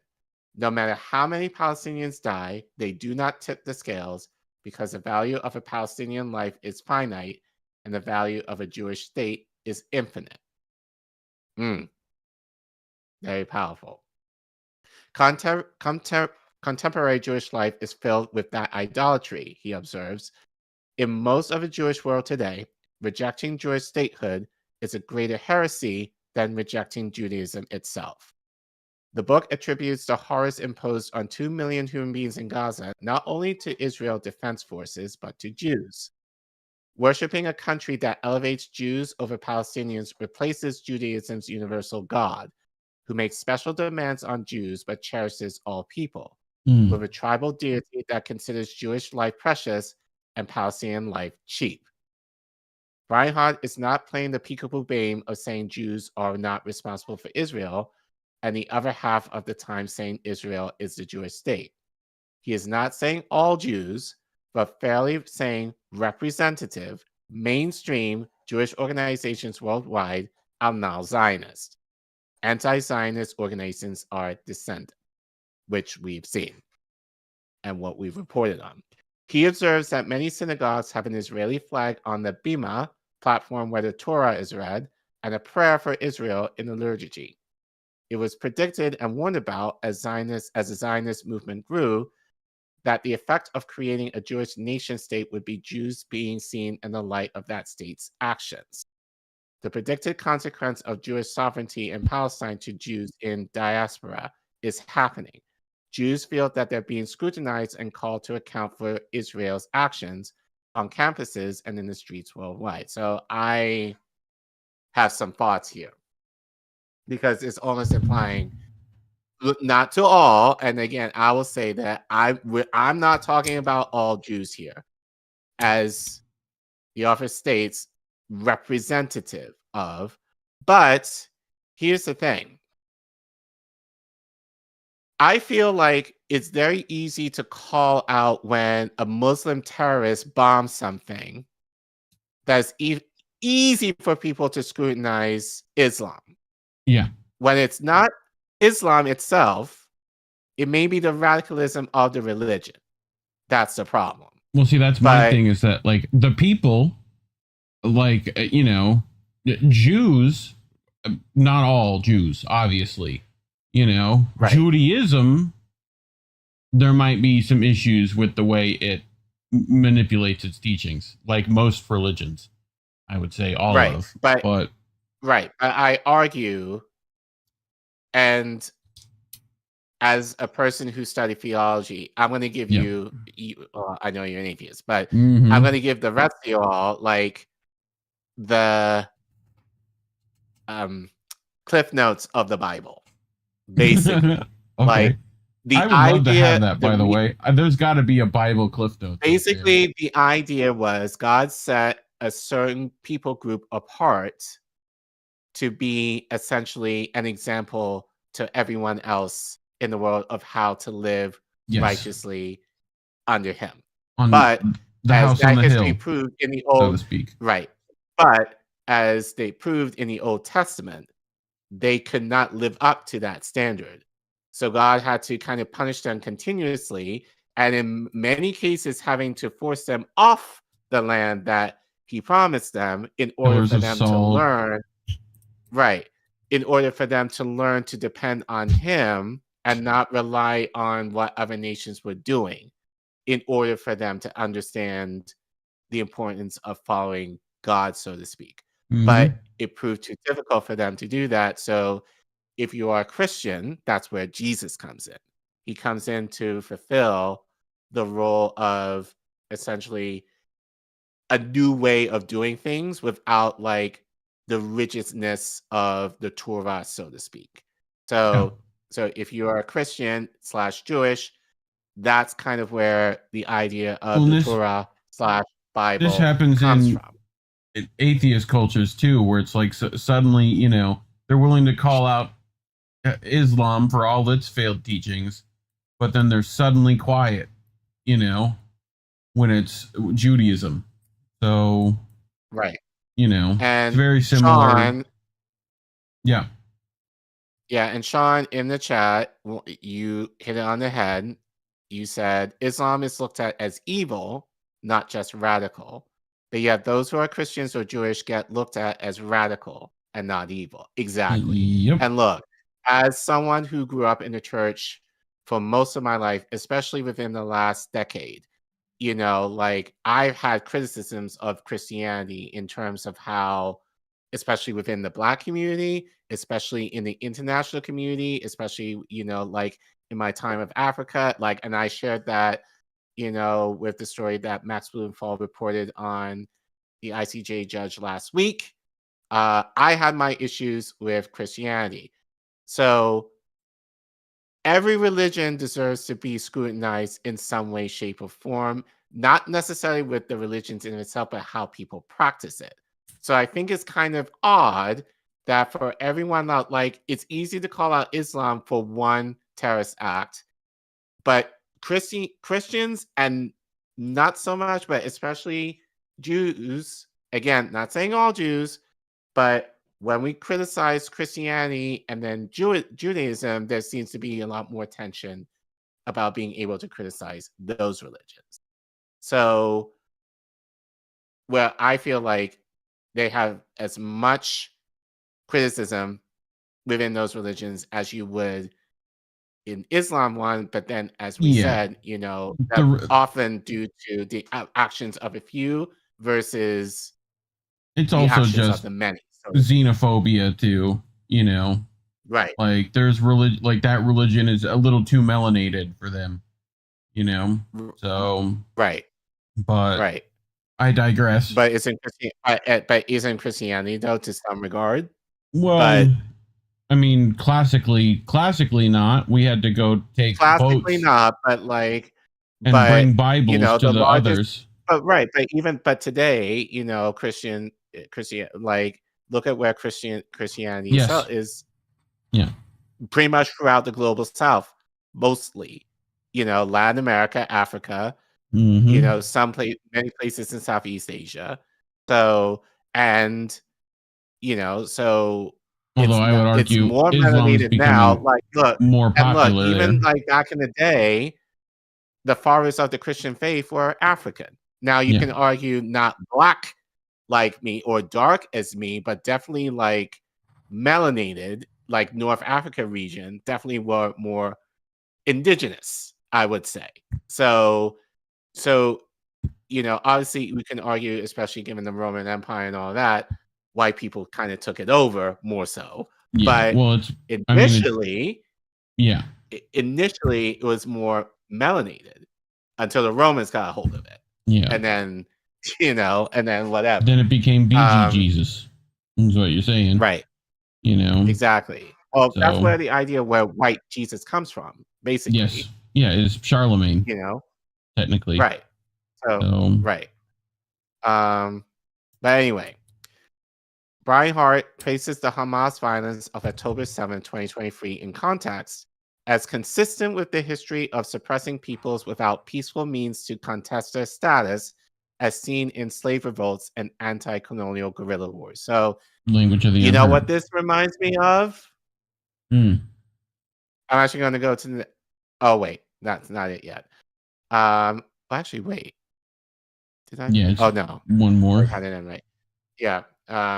I note that Beinart's thoughts are resonant with what almost 100 years ago, historian and then Zionist Hans Cohen wrote of 1929 anti-Jewish riots after 12 years of Zionism colonialism in Palestine under British authority. We pretend to be innocent victims. Of course, the Arabs attacked us in August. They perpetuated all the barbaric acts that are characteristic of a colonial revolt. We have been in Palestine for 12 years since the Balfour Declaration, without even once made a serious attempt at seeking through negotiations at the consent of indigenous people. So basically, Cohen is saying they deserve to attack us because we took their land. Occupy their land, which Geneva Code would agree with them. So, right. And you know who else would agree? Mr. Nelson Mandela. Before, play it again. Choose peace rather than confrontation, except in cases where we cannot proceed, where we cannot move forward. Then, if the only alternative is violence, we will use violence. Gaddafi? No, Arafat. Yeah. So Nelson Mandela was not opposed to violence if absolutely necessary. And I spoke about this last week. You know who else would, especially like in his latter days, who also wasn't necessarily opposed to violence as well. MLK. So such thoughts take us beyond Vietnam, but not beyond our calling as sons of the living God. In 1957, a sensitive American official overseas said that it seemed to him that our nation was on the wrong side of a world revolution. During the past 10 years, we have seen emerge a pattern of suppression which has now justified the presence of U.S. military advisors in Venezuela. This need to maintain social stability for our investments accounts for the counter-revolutionary action of American forces in Guatemala. It tells why American helicopters are being used against guerrillas in Cambodia, and why American napalm and Green Beret forces have already been active against rebels in Peru. It is with such activity in mind that the words of the late John F. Kennedy come back to haunt us. 5 years ago, he said, "Those who make peaceful revolution impossible will make violent revolution inevitable."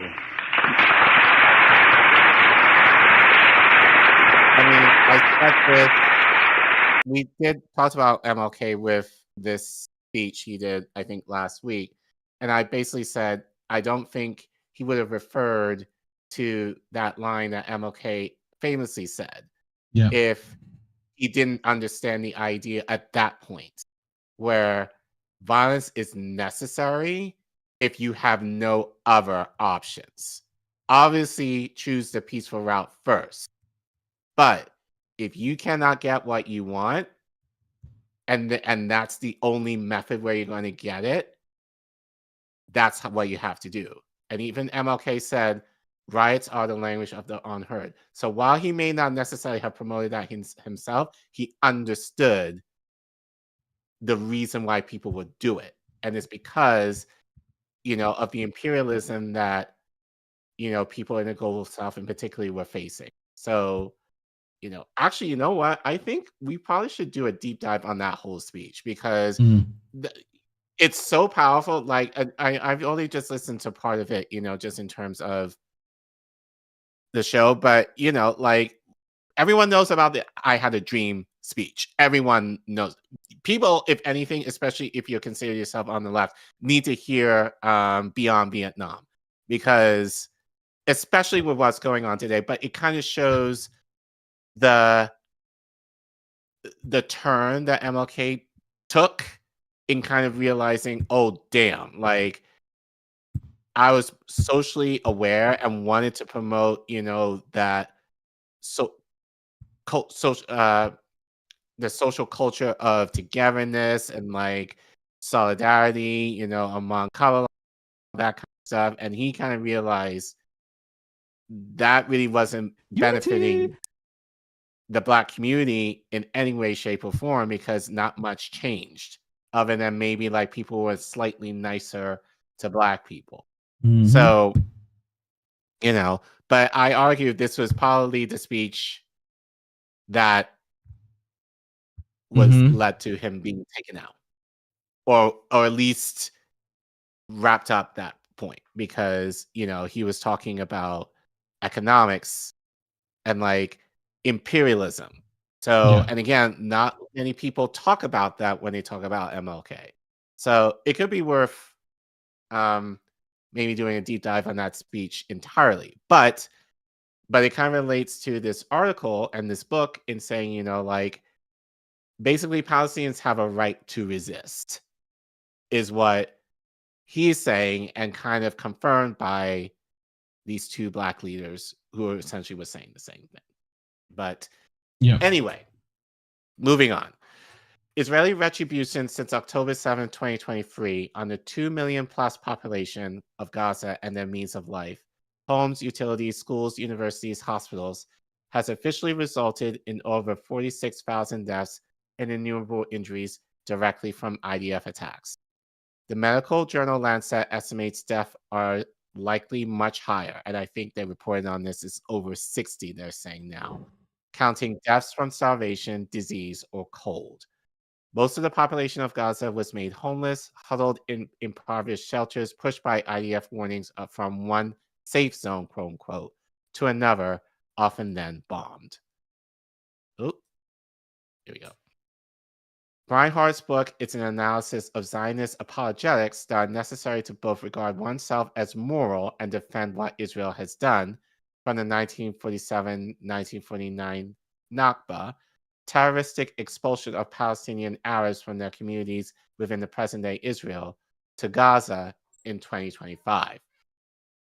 He denounces demonizing Zionist lies about Palestinian resistance. These claims do not withstand even modern scrutiny. They are less arguments than talismans. They ward off dangerous emotions like grief and shame. Using the model of dismantling of apartheid South Africa, he tries to envision what principles could heal Palestine. The details matter, but they matter less than the underlying principles. Wherever they live together, Jews and Palestinians should live under the same law, and they should work to repair the injustices of the past. The Israelis who were made refugees on October 7th should be allowed to go home. And the Palestinians who were made refugees in 1948 should be allowed to go home. Greater, I would argue. Historical wrongs can never be fully undone. But the more sincere the effort, the greater the reconciliation that ensues. This would be a radical reconception of Jewish life in Palestine, that in abandoning the role of conquerors, Jews may live as Jewish Palestinians. He makes the point that whites relinquishing apartheid was a more peaceful process for South Africa than having it overthrown.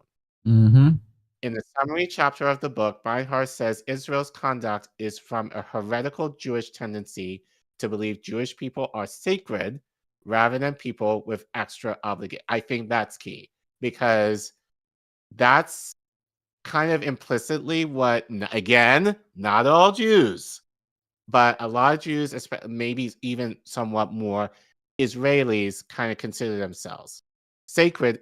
Another word I'll probably use, which might be better, is what was I going to say? I lost my train of thought.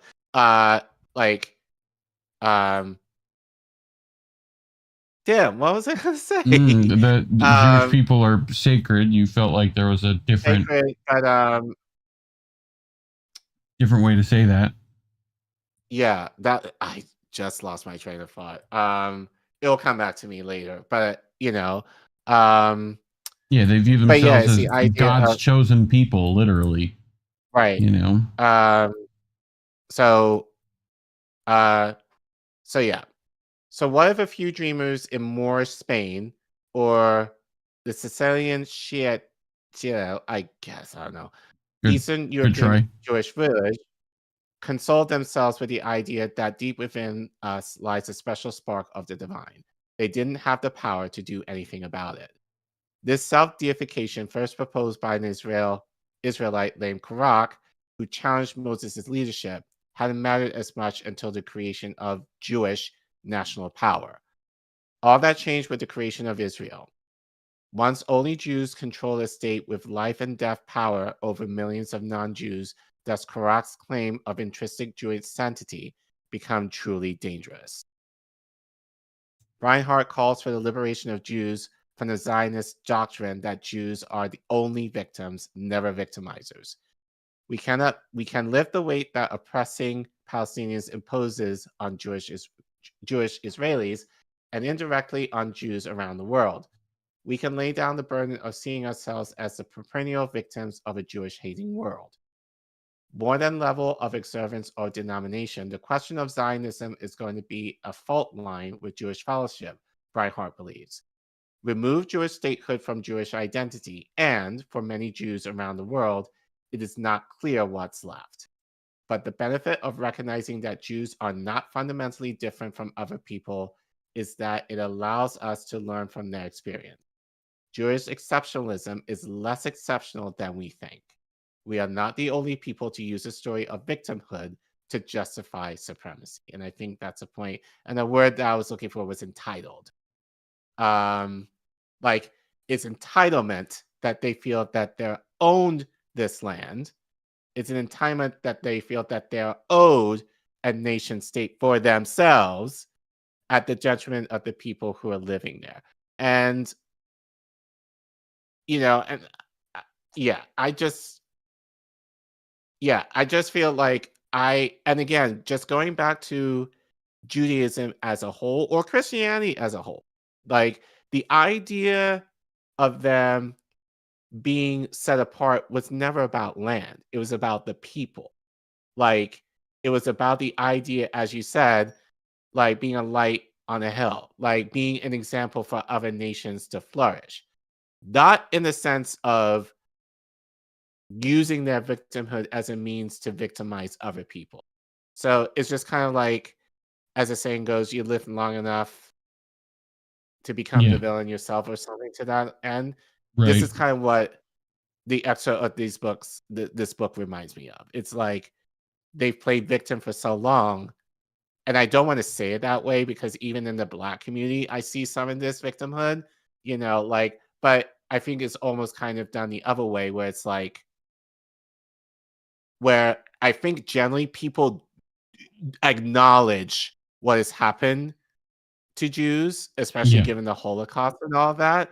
The difference is within the Black community, it's very hard for people, especially our politicians, to acknowledge what happened to them in terms of slavery.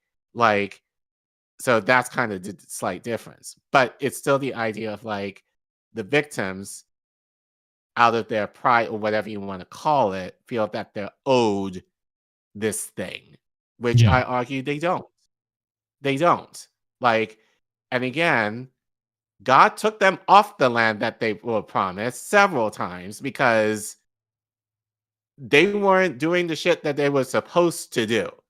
So, and I'm sure, what makes it now that, they feel that they deserve this land to the detriment of the people who have lived there for centuries peacefully?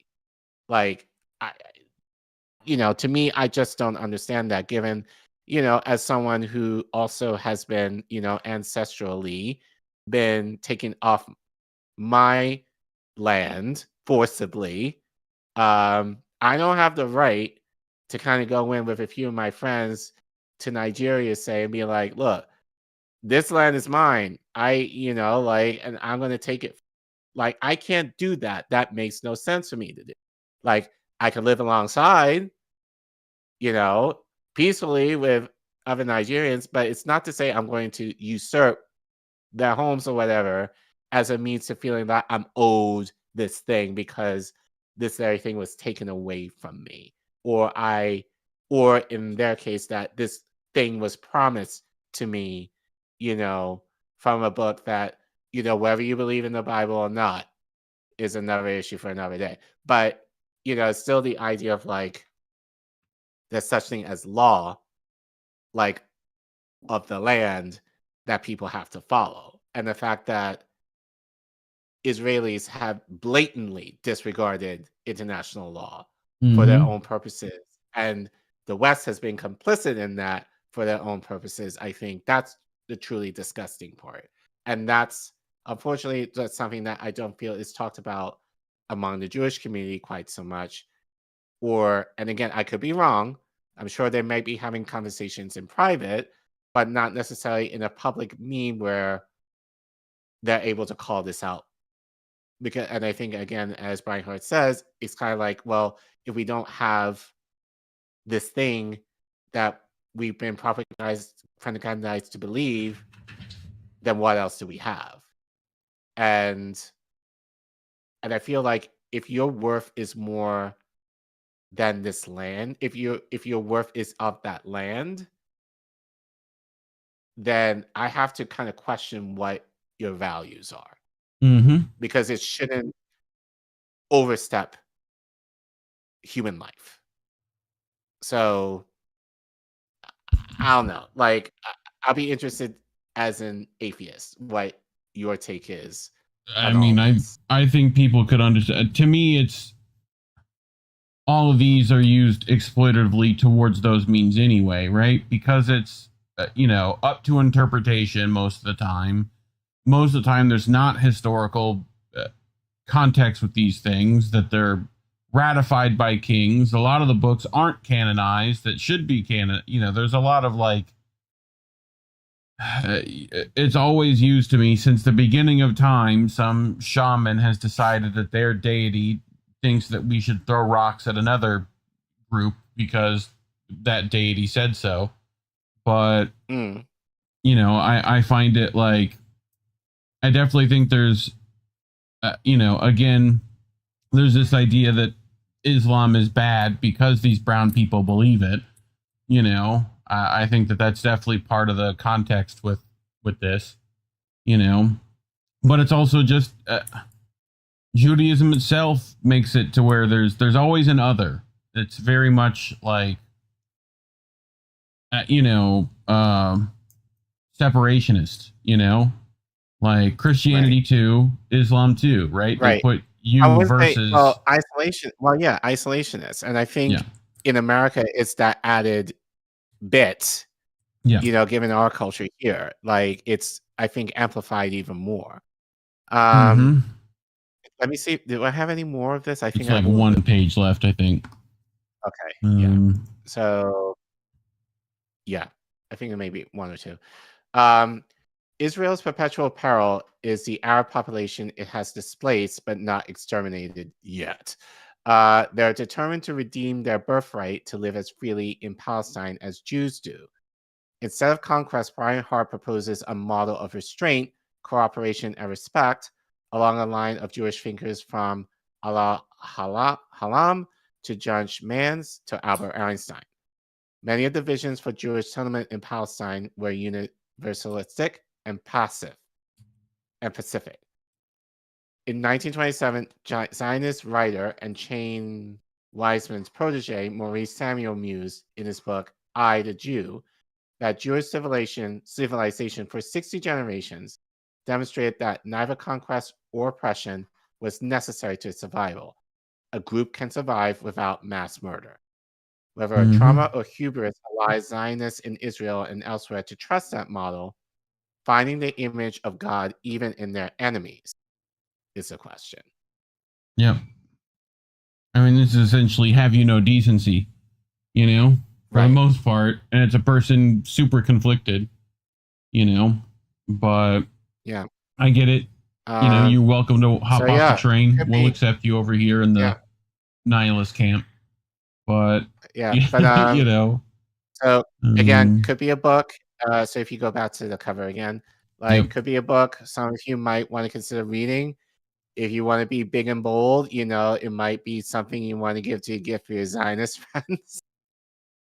Maybe. I don't know. But if you do read the book, let us know. I'll probably try and get it and maybe kind of read it. So that's the title, Being Jewish After the Destruction of Gaza, A Reckoning by Beinart. Sure, you can get it wherever you buy books. I'm not going to tell you where. That's up to you, but obviously there'll be better places at this point to buy books. But that being said, no judgment if you can buy books at certain places. That's the only place you can get it. So no judgment there. You know, but if you do read it, let us know in the chat or let us know in the comments. Would you read this book? And do you believe that Beinart to be correct? That there is somewhat of a, you know, deification of Zionism to the point where it's become like a lot of Jews, whether they're Israeli or otherwise, you know, feel like they're above everybody in terms of their victimization and feel that they have a right to a land that, you know, not to say it's not theirs per se, but it's like the willingness to usurp it. Well, but the willingness to usurp it over others who have been living there, I'd argue, longer than they have. So let us know in the comments what you think. And talking about stories like these are why we are monetized.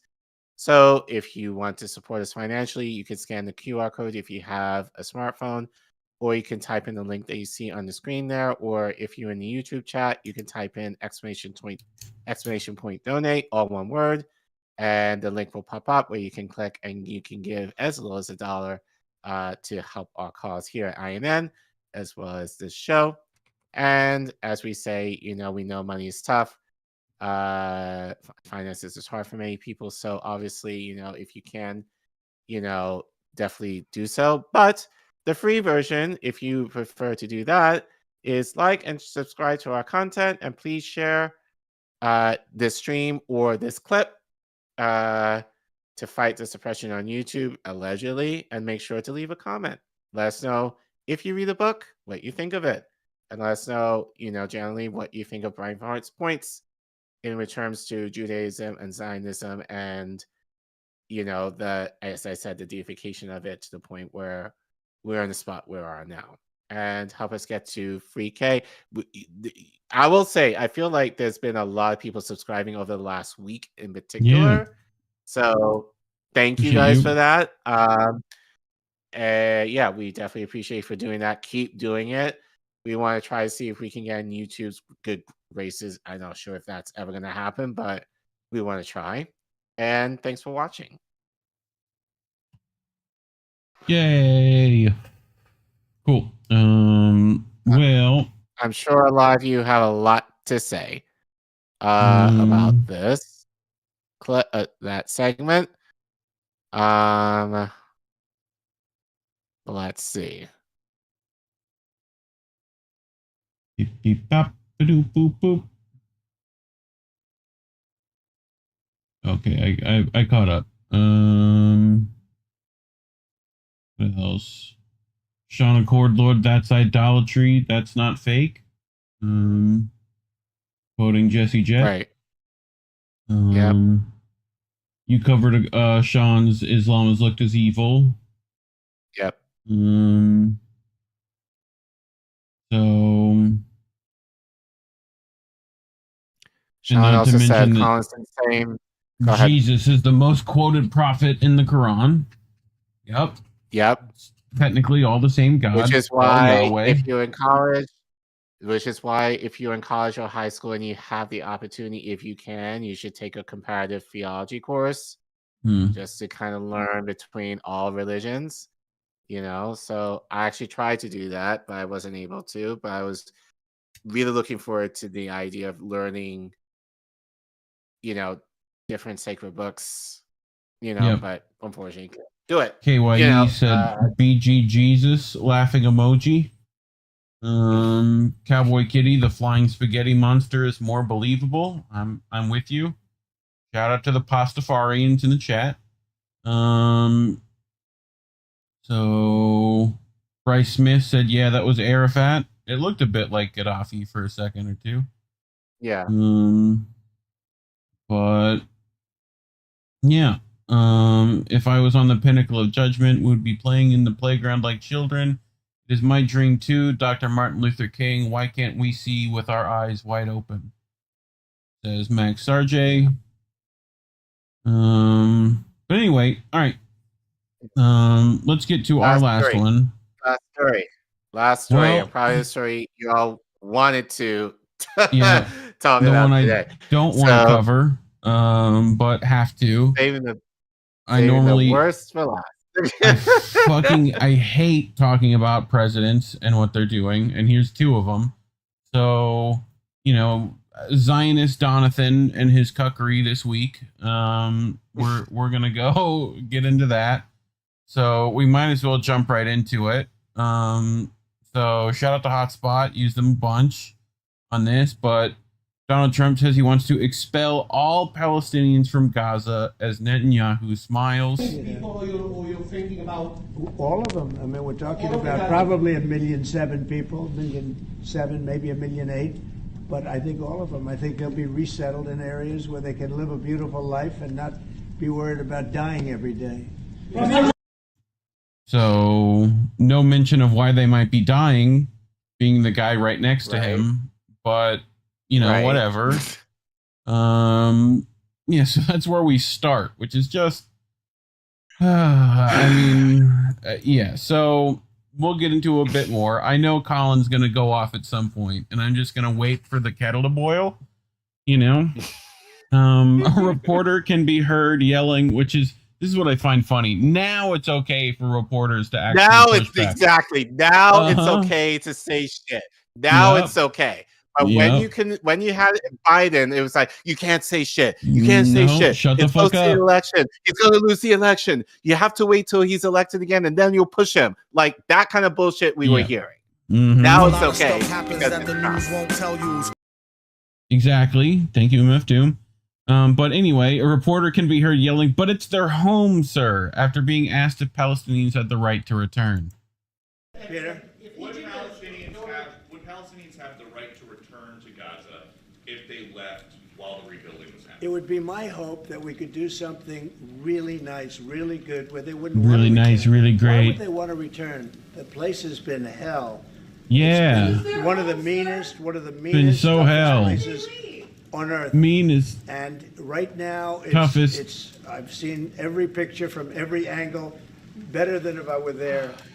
And nobody can live there. You can't live there. So if we can... Yes, why? Why can't they live there? What Where the fuck was- happened, Yeah, sir? where was this resistance last year? It was fucking at brunch. You know this. They were at brunch, dude. If we can build them through massive amounts of money supplied by other people, very rich nations, and they're willing to supply it. If we can build Are something they? for them in one of the countries, and it could be Jordan, and it could be Egypt, it could be other countries, and you could build 4 or Jordan, 5 or 6 Egypt? areas. It doesn't have to be one area, but you take certain areas and you build really good quality housing, like a beautiful town, like someplace where they can live and not die, because Gaza is a guarantee that they're going to end up dying. The same thing's going to happen again. It's happened over and Oh, he's over doing the again. he's doing It's the gonna thing. happen He's again doing the look as at that sure as right you're there, standing you there, fucking Peter. Satanist So, watchers. Look at that, I Illuminati hope right that we there, could do you something where fucking they wouldn't mooks. want to go back. Who would want to go back? You doing it They've experienced nothing but death and destruction. at the hands of the guy right next to you with the comb over. You. The guy with the comb over sitting next to you is the cause. Well, one of, you know. But yeah, I mean, we've talked about this, which we'll get into in a bit. The actual plans that we've talked about for what, years now, right? So, meanwhile, Sam Husseini, right, comes in with the people's elbow. Many professing solidarity with Palestinians, including alleged legal experts being slaughtered in Gaza, have said they have nowhere to go. It's not true. They do. Somewhere they actually should go. Their homes in what is now Israel. The majority of families in Palestine and Gaza were forced there by Israel in 1948. As Professor John Quigley has noted, they are entitled to repatriation under international law, including the International Convention on the Elimination of All Forms of Racial Discrimination, which Israel has signed and ratified. See his writing on the subject here and here. And of course, there's UN Resolution 194 of December 11th, 1948, which resolves that the refugees wishing to return to their homes and live at peace with their neighbors should be permitted to do so at the earliest practicable date, and that compensation should be paid for the property of those choosing not to return. The extremely pro-Israel Harry Truman would state the following year that if Israel continues to reject the basic principles set forth in that UN resolution, the U.S. government will regretfully be forced to the conclusion that a revision of its attitude toward Israel has become unavoidable. See below, read JFK. What happened to him? UN mediator Count Folke Bernadotte would report on September 18th, 1948, it would be an offense against the principles of elemental justice if these innocent victims of the conflict were denied the right to return to their homes while Jewish immigrants flow into Palestine, and indeed at least offer the threat of permanent replacement of the Arab refugees who have been rooted in the land for centuries. Actually, Bernadotte wouldn't report that because the Stern gang shot him 6 times the day before his report was issued. They shot his French assistant no less than 17 times. No one was ever brought to justice for killing the mediator. So, in case you're wondering what happened there, The prospect of Palestinians going back to their homes continues to bring out the most murderous impulses in Israeli officials. Antiwar.com reports Israeli Minister of National Security Itamar Ben-Gvir said on Sunday that Israeli forces should shoot Palestinian women and children in Gaza if they get too close to the border. We cannot have women and children getting close to the border. Anyone who gets near must get a bullet, Ben-Gvir said during an argument with IDF Forces Chief of Staff Lieutenant Gen Herzi Halevi about the IDF's open fire policies, according to the Jerusalem Post. So, good stuff from Husseini. But anyway, this is where it started yesterday, right? So Trump announces that the U.S. will take over the Strip. The only reason the Palestinians want to go back to Gaza is they have no alternative. It's right now a demolition site. This is just a demolition site. Virtually every building is down. They're living under caused by this guy concrete that's very dangerous and very precarious. Yeah, he blew up all the buildings. Occupy all of a beautiful area with homes. Beautiful area, very beautiful. People tell me. Peace and harmony instead of having to go back and do it again. The U.S. will take over the Gaza Strip, and we will do a job with it too. We'll own it and be responsible for dismantling all of the dangerous unexploded bombs and other weapons on the site, level the site and get rid of the destroyed buildings, level it out, create an economic development that will supply unlimited numbers of jobs and housing for so many the jobs. People of the area. Do a real job. So many jobs. We're going to do a real job. Very different job. People tell me it's going to be so good. God, I fucking hate his whole shtick, dude. He needs a new script writer or something, you know? But anyway, breaking. Trump, the U.S. will take over the Gaza Strip. We will own it, level the site. The ceasefire negotiations only legalize the ethnic cleansing Israel's long been doing in the West Bank and Gaza.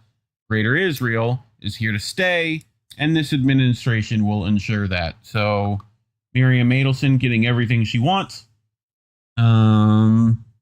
Any thoughts so far?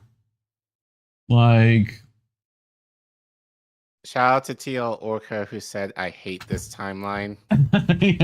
Yeah, me fucking too. So she's got a little more. According to the Wall Street Journal, before his election, Trump called the Gaza Strip prime real estate in a phone call with Netanyahu and asked him to think about what types of hotels could be built in the area. This isn't surprising because Donald J. Trump is a real estate mogul and billionaire, but in addition to that, he's also operating under the most radically Zionist administration in history. It's incredible that the majority of U.S. alternative mainstream media has favored engaging in the trendy cheerleading hopium of his takeover because Biden, instead of seeing it clearly for what it is, a controlled demolition and repurposing of the power into the hands of the overt politician owned by corporations and billionaire technocrats like Musk. His ceasefire negotiations and U.S. aid's symbolic slashing are mere salad dressing when the main course is expanding Greater Israel into the region, expanding U.S. power, and consolidating empire tentacles from the CIA cutout U.S. aid to a more easily controlled power vacuum at home. So, if Trump can develop Gaza, West Bank, and all of Palestine, as I stated in my Substack article from 3 weeks ago, into luxury real estate for Israelis, he's truly keen to do it. That's his thing. And he already made guarantees to Bibi months ago before he is owned by Adelson. As I stated before, Trump's role in the administration is to act like he's cleaning up Biden's mess, i.e. rebuilding what Democrats destroyed in Gaza, but he's not doing it for their good. He's doing it for profit and benefit to the deep state. That is his role. This isn't change, but a continuation of the imperialist U.S. foreign policy at the core. Capitalism. As for his claims about Saudi Arabia, he's not lying because the Saudis have made their bed with the West long ago, and Palestine has long understood that they can't rely on them. The only people profiting from this will be Washington and Israel. Any questions? You know? No. Cool. No. So, just a thought. says one of 1,000 reasons why I didn't vote and why I will never, ever support the duopoly or these proxies that exist only to dominate, genocide, ethnically cleanse, and colonize the world. Stop supporting these psychopathic horror show excuses for human beings. Oh, Pretty but fair. according to some liberals, that she's the reason why Trump won. And I'll fucking do it again, too. You know? Fuck. Anyway, Donald Trump reasserts that the U.S. will take ownership of the Strip and suggests he may deploy troops to the region. As far as Gaza is concerned, we'll do what is necessary. If it's necessary, we'll do that. We're going to take over that piece, and we're going to develop it, create thousands and thousands of jobs, and it'll be something that the entire Middle East can be very proud of. Very proud of. Very good. Very goodly. Betterly. Hugely. In Lakesh on Trump, Gaza's invasion threat, as horrible as it would be, these are likely just empty words to help Netanyahu politically. The U.S. occupation of Gaza takes huge months, long preparations, and would cost hundreds of billions.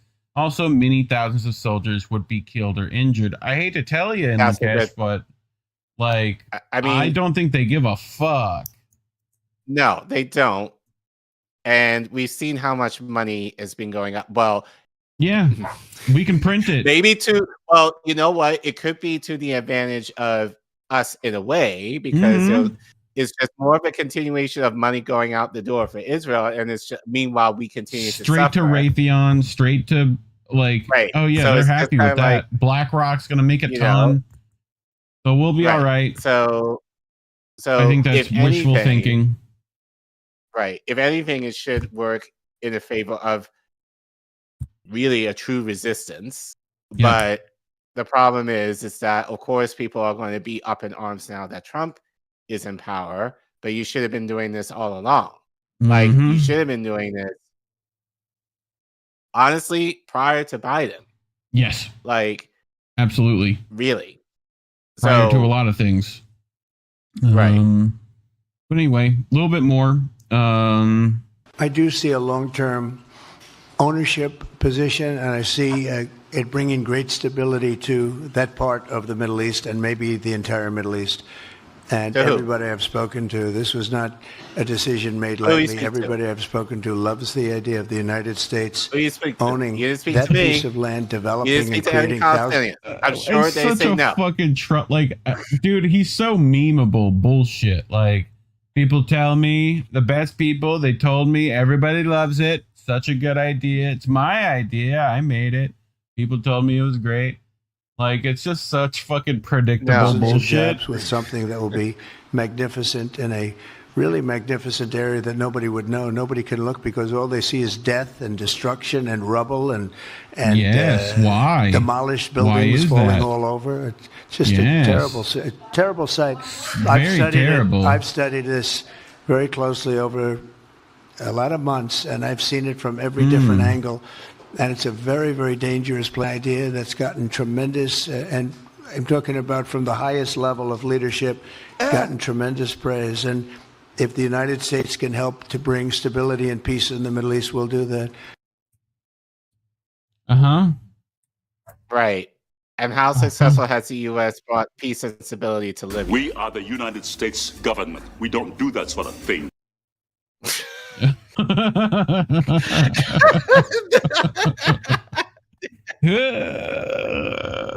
Rest in peace. So let's go back. Right, I have in the description, in that little doobly-doo, a couple of YouTube links. Go check them out. One's going to be this one right here, where me and Indy cover Israel Gaza's 2035 plan. Colin, you're probably wondering what all these pictures are here, right? These pictures, very, very interesting AI pictures. So from crisis to prosperity, this is, again, we read a Vanessa Beeley article talking about this Ynet article where they talk about the dystopian vision of Gaza's future, right? So we covered this a while ago. I'm sure Indy in the chat will tell me exactly when. But so this paragraph here. It is hard to imagine the Gaza Strip becoming the tiny and glittering country in East Asia, but it is the vision that Netanyahu is trying to advance behind the scenes. The idea, complete detachment from Israel and a connection to the world through a maritime corridor to Cyprus. What does that sound like, Care Bear? And a land crossing to Egypt. That is correct. Tens of billions of dollars to be spent on the restoration of destruction and tourism and high-tech ventures. Okay? And civilian rules based on international bodies. We know about that rule-based order. The buds can be seen on the beach where a pier for humanitarian aid was erected. Yeah, where's that at now? Where's that pier at? Anyone remember that fucking thing? I mean, in the ocean. It's in that fucking drink. Davy Jones got that pier now. So the buds can be seen on the beach where a pier for humanitarian aid was erected, but it will take a lot of persuasion and execution efforts to make the dream a reality. So yeah. People saying my sound's a little weird. Let me just turn it down. Maybe that'll help. But so these photos were in that article, right? These are essentially like what they will make the Gaza Strip into, right? EV factories were one of the big parts of this. And, you know, other, like, it's a bread producing region. So, but yeah, not great. So, but any thoughts so far? No. I'm none. I'm just tired. As I said at the beginning of this game, I'm tired. Yeah. I'm just tired that people are now speaking up. We asked them to speak up years ago. Yeah. And they didn't. Or they pretended to, but then when push came to shove to actually do the moral thing, which was nobody. You didn't need to vote for either one of these two fools. You know, like, you know, there couldn't be an election really if there's no election if people don't participate. And I'm sure even with that, if no one voted, that I'm sure they would pull some shenanigans. But let that be known to them that you wouldn't stand for even one of these motherfuckers. So, but because Trump was going to be so much worse, Biden was the quote unquote better option. But this would have happened under Biden too. Let's not get it twisted. As I said, Trump is just a more overt in saying what he plans to do. The Democrats pretended like, oh, we cared about the Palestinians and all of that, but this was still on the books anyway. So, again, distinction without a difference. Very much so. So, DeCamp over at antiwar.com, Trump is also saying the Palestinians must leave and can't go back. So that means, under this plan, the U.S. would be building Jewish settlements in Gaza, which is I'm against sure international law. National law. So we had talked about this. Do you remember this story, Care Bear? Yes. Israel's secret plan about pushing, like, if you look right at this little map right here of the strip and the arrow pointing this way, it's send them into Egypt, which is exactly what Trump just said. Right? So this was, again, like a long time ago. Again, links in the description. You're welcome to go check it out. But yeah, I mean, this has been in the books for a while now. So, but I brought Malik Hijazi from the Electronic Intifada saying Gaza is not a thing. Right? You heard him talk about it in the last couple of segments in an objectifying way.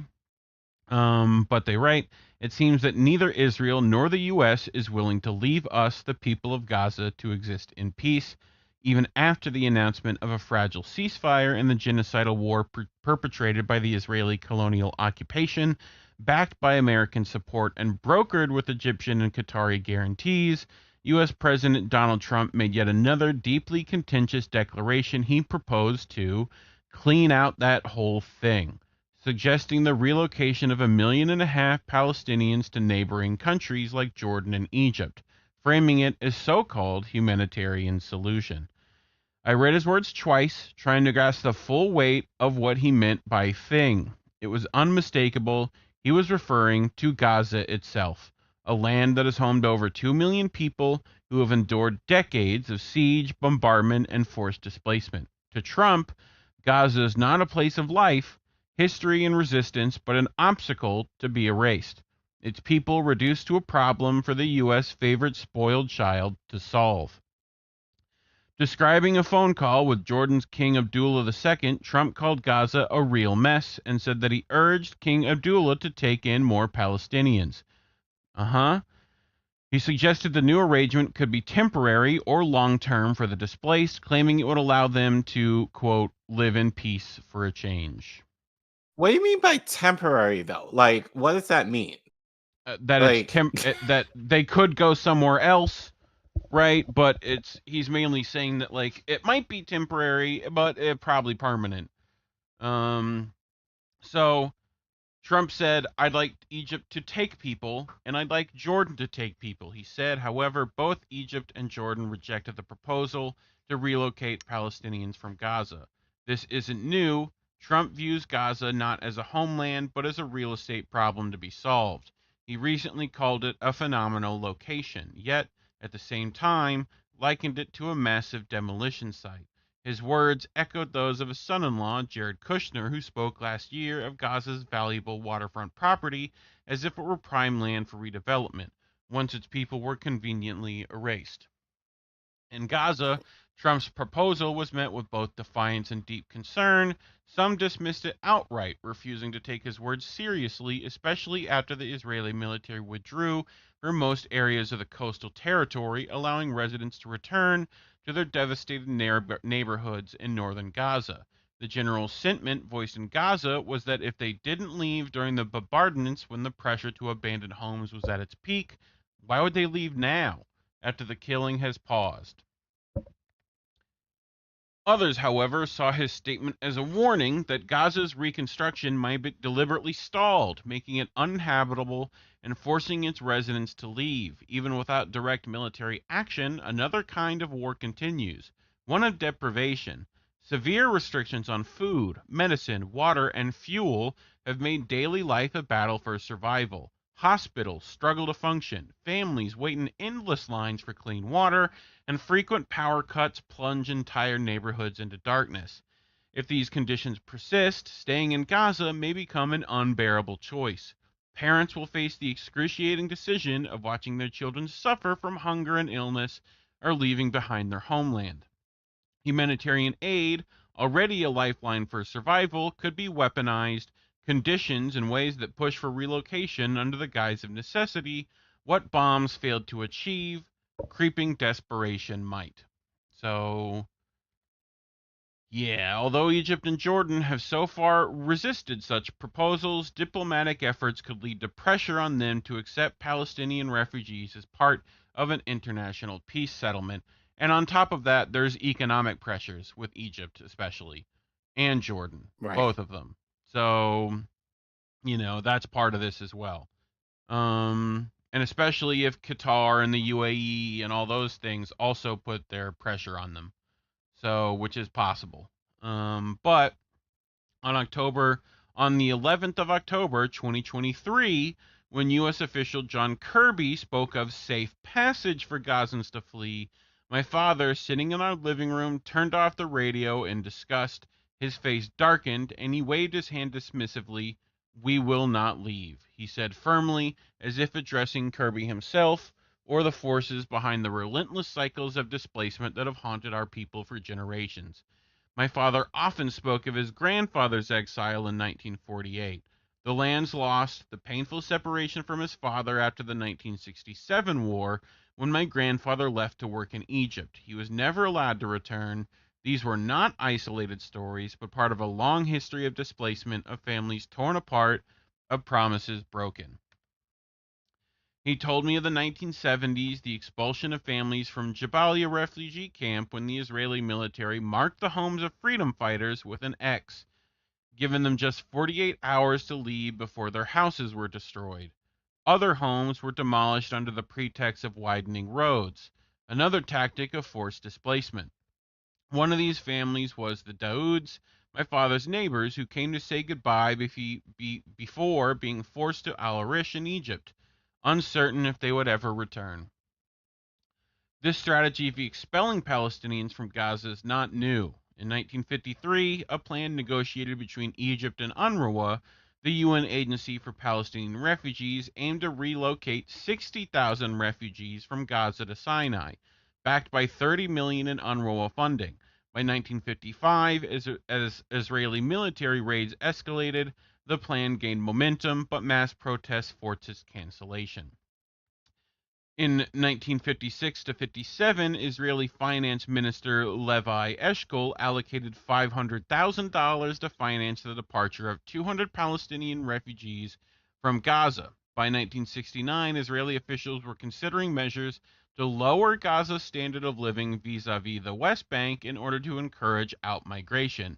Under Ariel Sharon's military command in 71, Israel destroyed thousands of homes, deported 12,000 civilians to Sinai, many of whom were placed in the Canada camp near the Egyptian border, where they lived in limbo for years. These policies were part of a broader strategy to fragment Palestinian society, reduce the refugee population, and eliminate their political identity, continuing the long history of displacement in Gaza.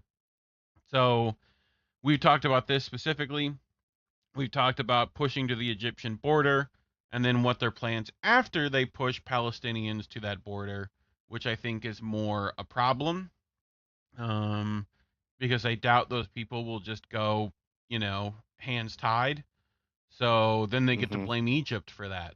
So keep in mind, settlers want from where to where, right? From the Nile to the Euphrates. Well, you're going to need parts of Egypt for that. So, right. This has been part of the plan for a long while, far before Biden and Trump were ever even a thing. So, such policies have long shaped Palestinian awareness, reinforcing a collective understanding that displacement is not incidental, but deliberate. This is why so many in northern Gaza refused to move south during the recent war, recognizing the latest so-called evacuation orders as part of a familiar strategy of forced transfer. They knew this wasn't just about escaping bombardment, it was about resisting erasure. Similarly, in the south, despite relentless pressure and violence, many chose to remain rather than risk becoming part of another wave of forced exile. They never once considered crossing the border into Egypt. Resistance in Gaza has never been just an individual act. It is a collective stand against a history that demands repetition. Western colonial powers have long viewed Gaza and Palestinians more broadly, not as people with history, culture, and agency, but as a population to be controlled, discarded, or managed. To them, we are human animals, marginalized and expendable, to be displaced, starved, and erased without consequence. Trump's words, reducing Gaza to a thing to clean out, are not an anomaly, but a clear reflection of this dehumanizing mindset. Yet history proves them wrong. Gaza is not an object of policy or a mere crisis zone. It is alive with flesh and blood. A land of resistance that has defied every attempt to erase it. Those labeled as refugees have dismantled even the most sophisticated colonial strategies. The people deemed powerless have continually disrupted the occupiers' best-laid plans. What we have endured is not just another war or humanitarian catastrophe, it is a systematic effort to break and erase us. And despite everything, they failed. Our losses are immeasurable. Great people, entire families, homes, streets, and histories etched into the walls of our cities. Dreams and futures have been stolen. But when we saw people return to their destroyed homes on the 27th of January, 2025, stepping over ruins and sifting through the wreckage, it proved that our bond with this land is unbreakable. As Gaza has thwarted previous plans of forced transfer, it will thwart the current one as well. A place home to mostly Palestinian refugees expelled in 1948 will forever haunt Israel as a curse, and just as Palestinians in Gaza have returned to their northern ruins, one day they will return to their original hometowns. The Great Return marks March speaks to a deeper truth that even the most powerful armies must now confront. Against advanced weaponry, AI-driven warfare, missiles, and an arsenal designed to crush them, the so-called poorest and most marginalized have stood their ground. Gaza will never return to what it once was, a truth we cannot deny.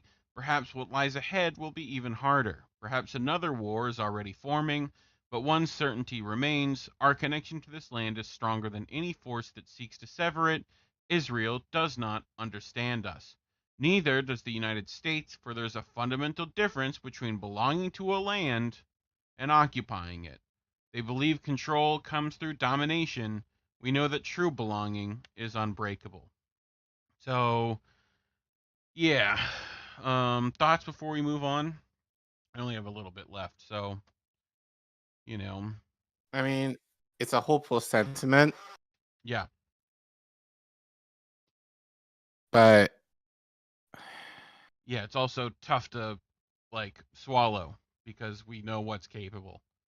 So yeah. But yeah, anyway. Zay Squirrel, both Trump and Netanyahu just said Hamas killed and burned babies alive. 0 babies were burned on October 7th.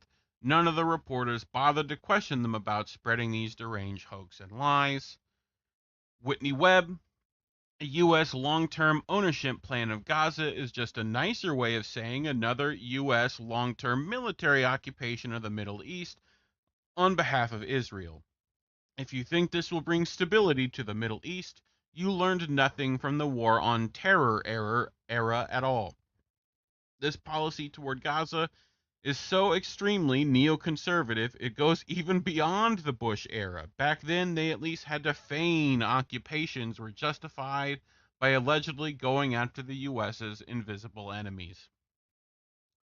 So, also, meanwhile, Netanyahu gets Trump gold pager in reference to Mossad op against Hezbollah. Trump calls it a great operation. Yeah.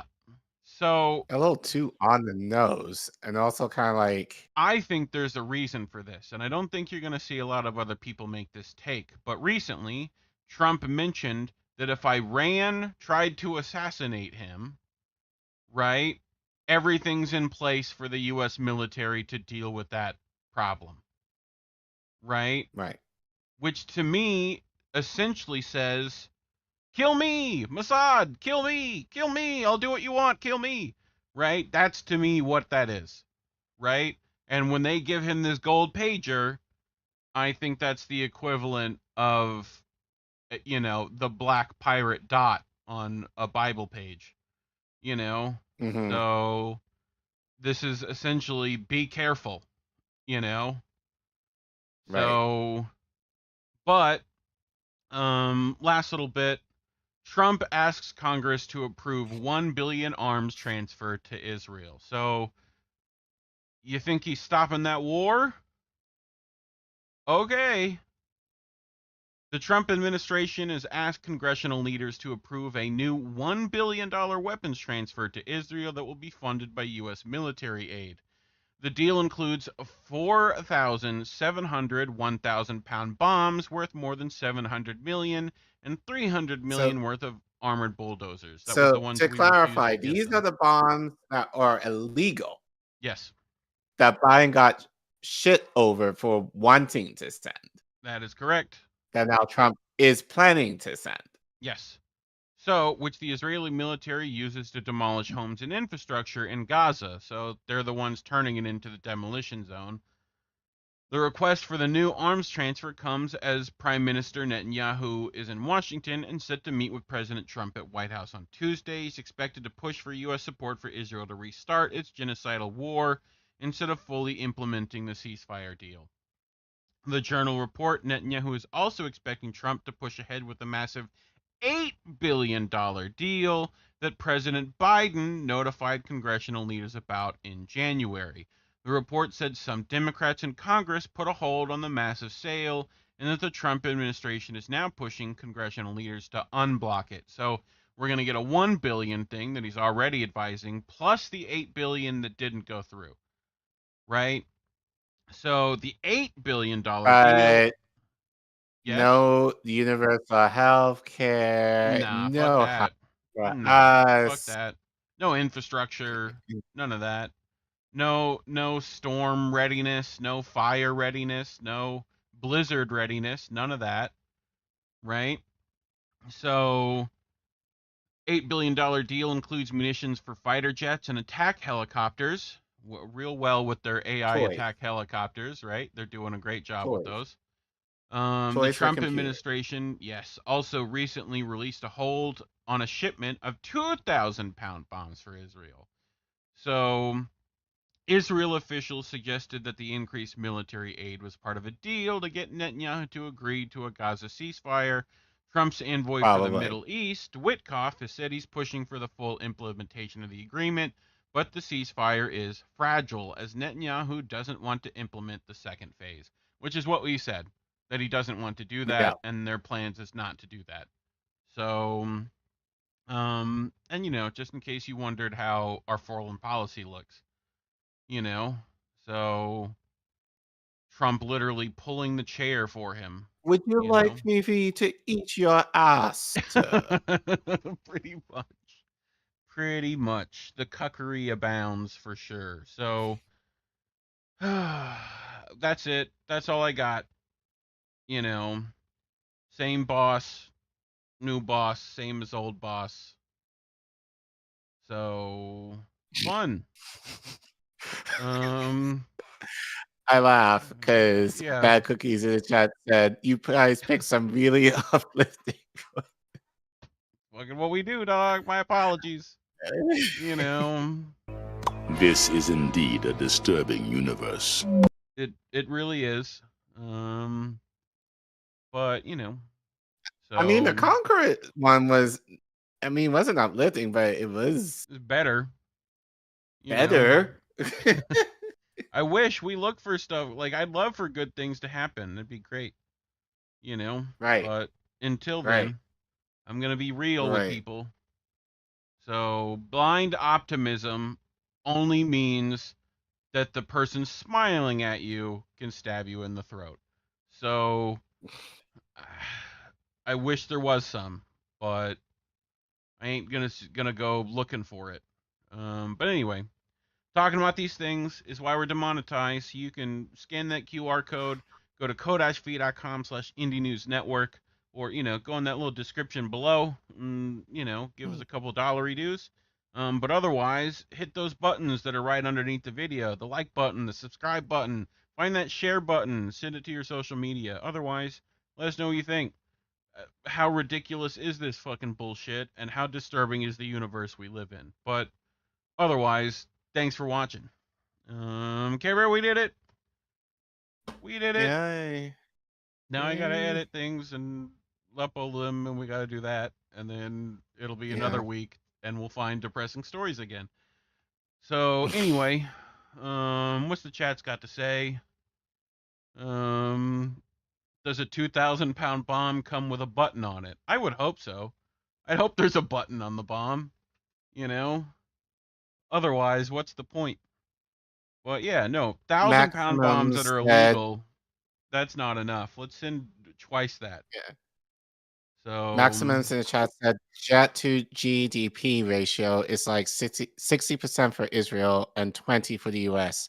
Yet we borrow money to give to the apartheid state. Funny how that works. Jackie said, thank you, Collin Reef. Great, but extremely upset. I mean, yep. That's the state of affairs right now. What else you want us to do?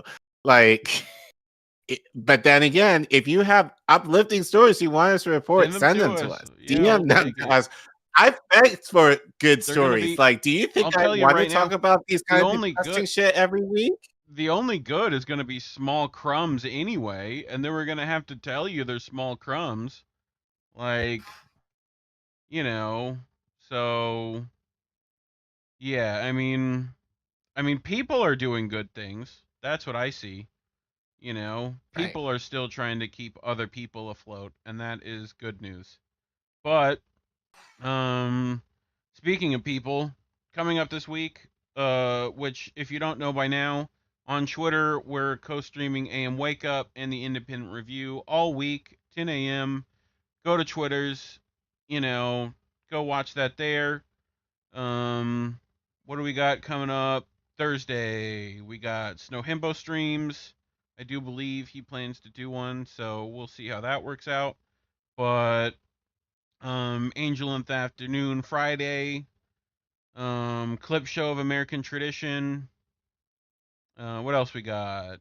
Saturday is going to be something. This is last week, so it's not Iron and News. What normally goes on Saturday? I know Oz and Shanda will be doing stuff. Oz and Shanda. Wrestling maybe. Yep. So that's normally Sunday. Now I think they moved over where wrestling is. But how do we miss that? We'll be back Sunday night. And another boat smashing another boat. So always look out for those. The Maple Files Monday.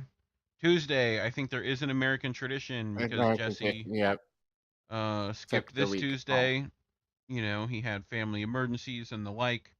But anyway, Wednesdays, we're back at it again. Same bad time, same bad channel. So, stay frosty out there. But and otherwise, actually, next week is the day before Was that day before Valentine's Day that people Valentine's Day? I guess Valentine's Day. Yeah, that's for the ladies Valentine's who don't have Day. a man. Yeah, Independent ladies who don't need no man. So yeah, no. Maybe that could be incentive to do some more uplifting stories. Maybe we'll see. We'll see. We'll see what. I'll keep an eye out. No promises though. But anyway, that's our show, fam. Hit the like button. Do all the share stuff, which we told you enough already. Thank you for watching. Yep. But remember, kids, labels are bad. Stay independent. Good night, fam. We want to talk right down to earth in a language that everybody here can easily understand. Bye. Have a great time.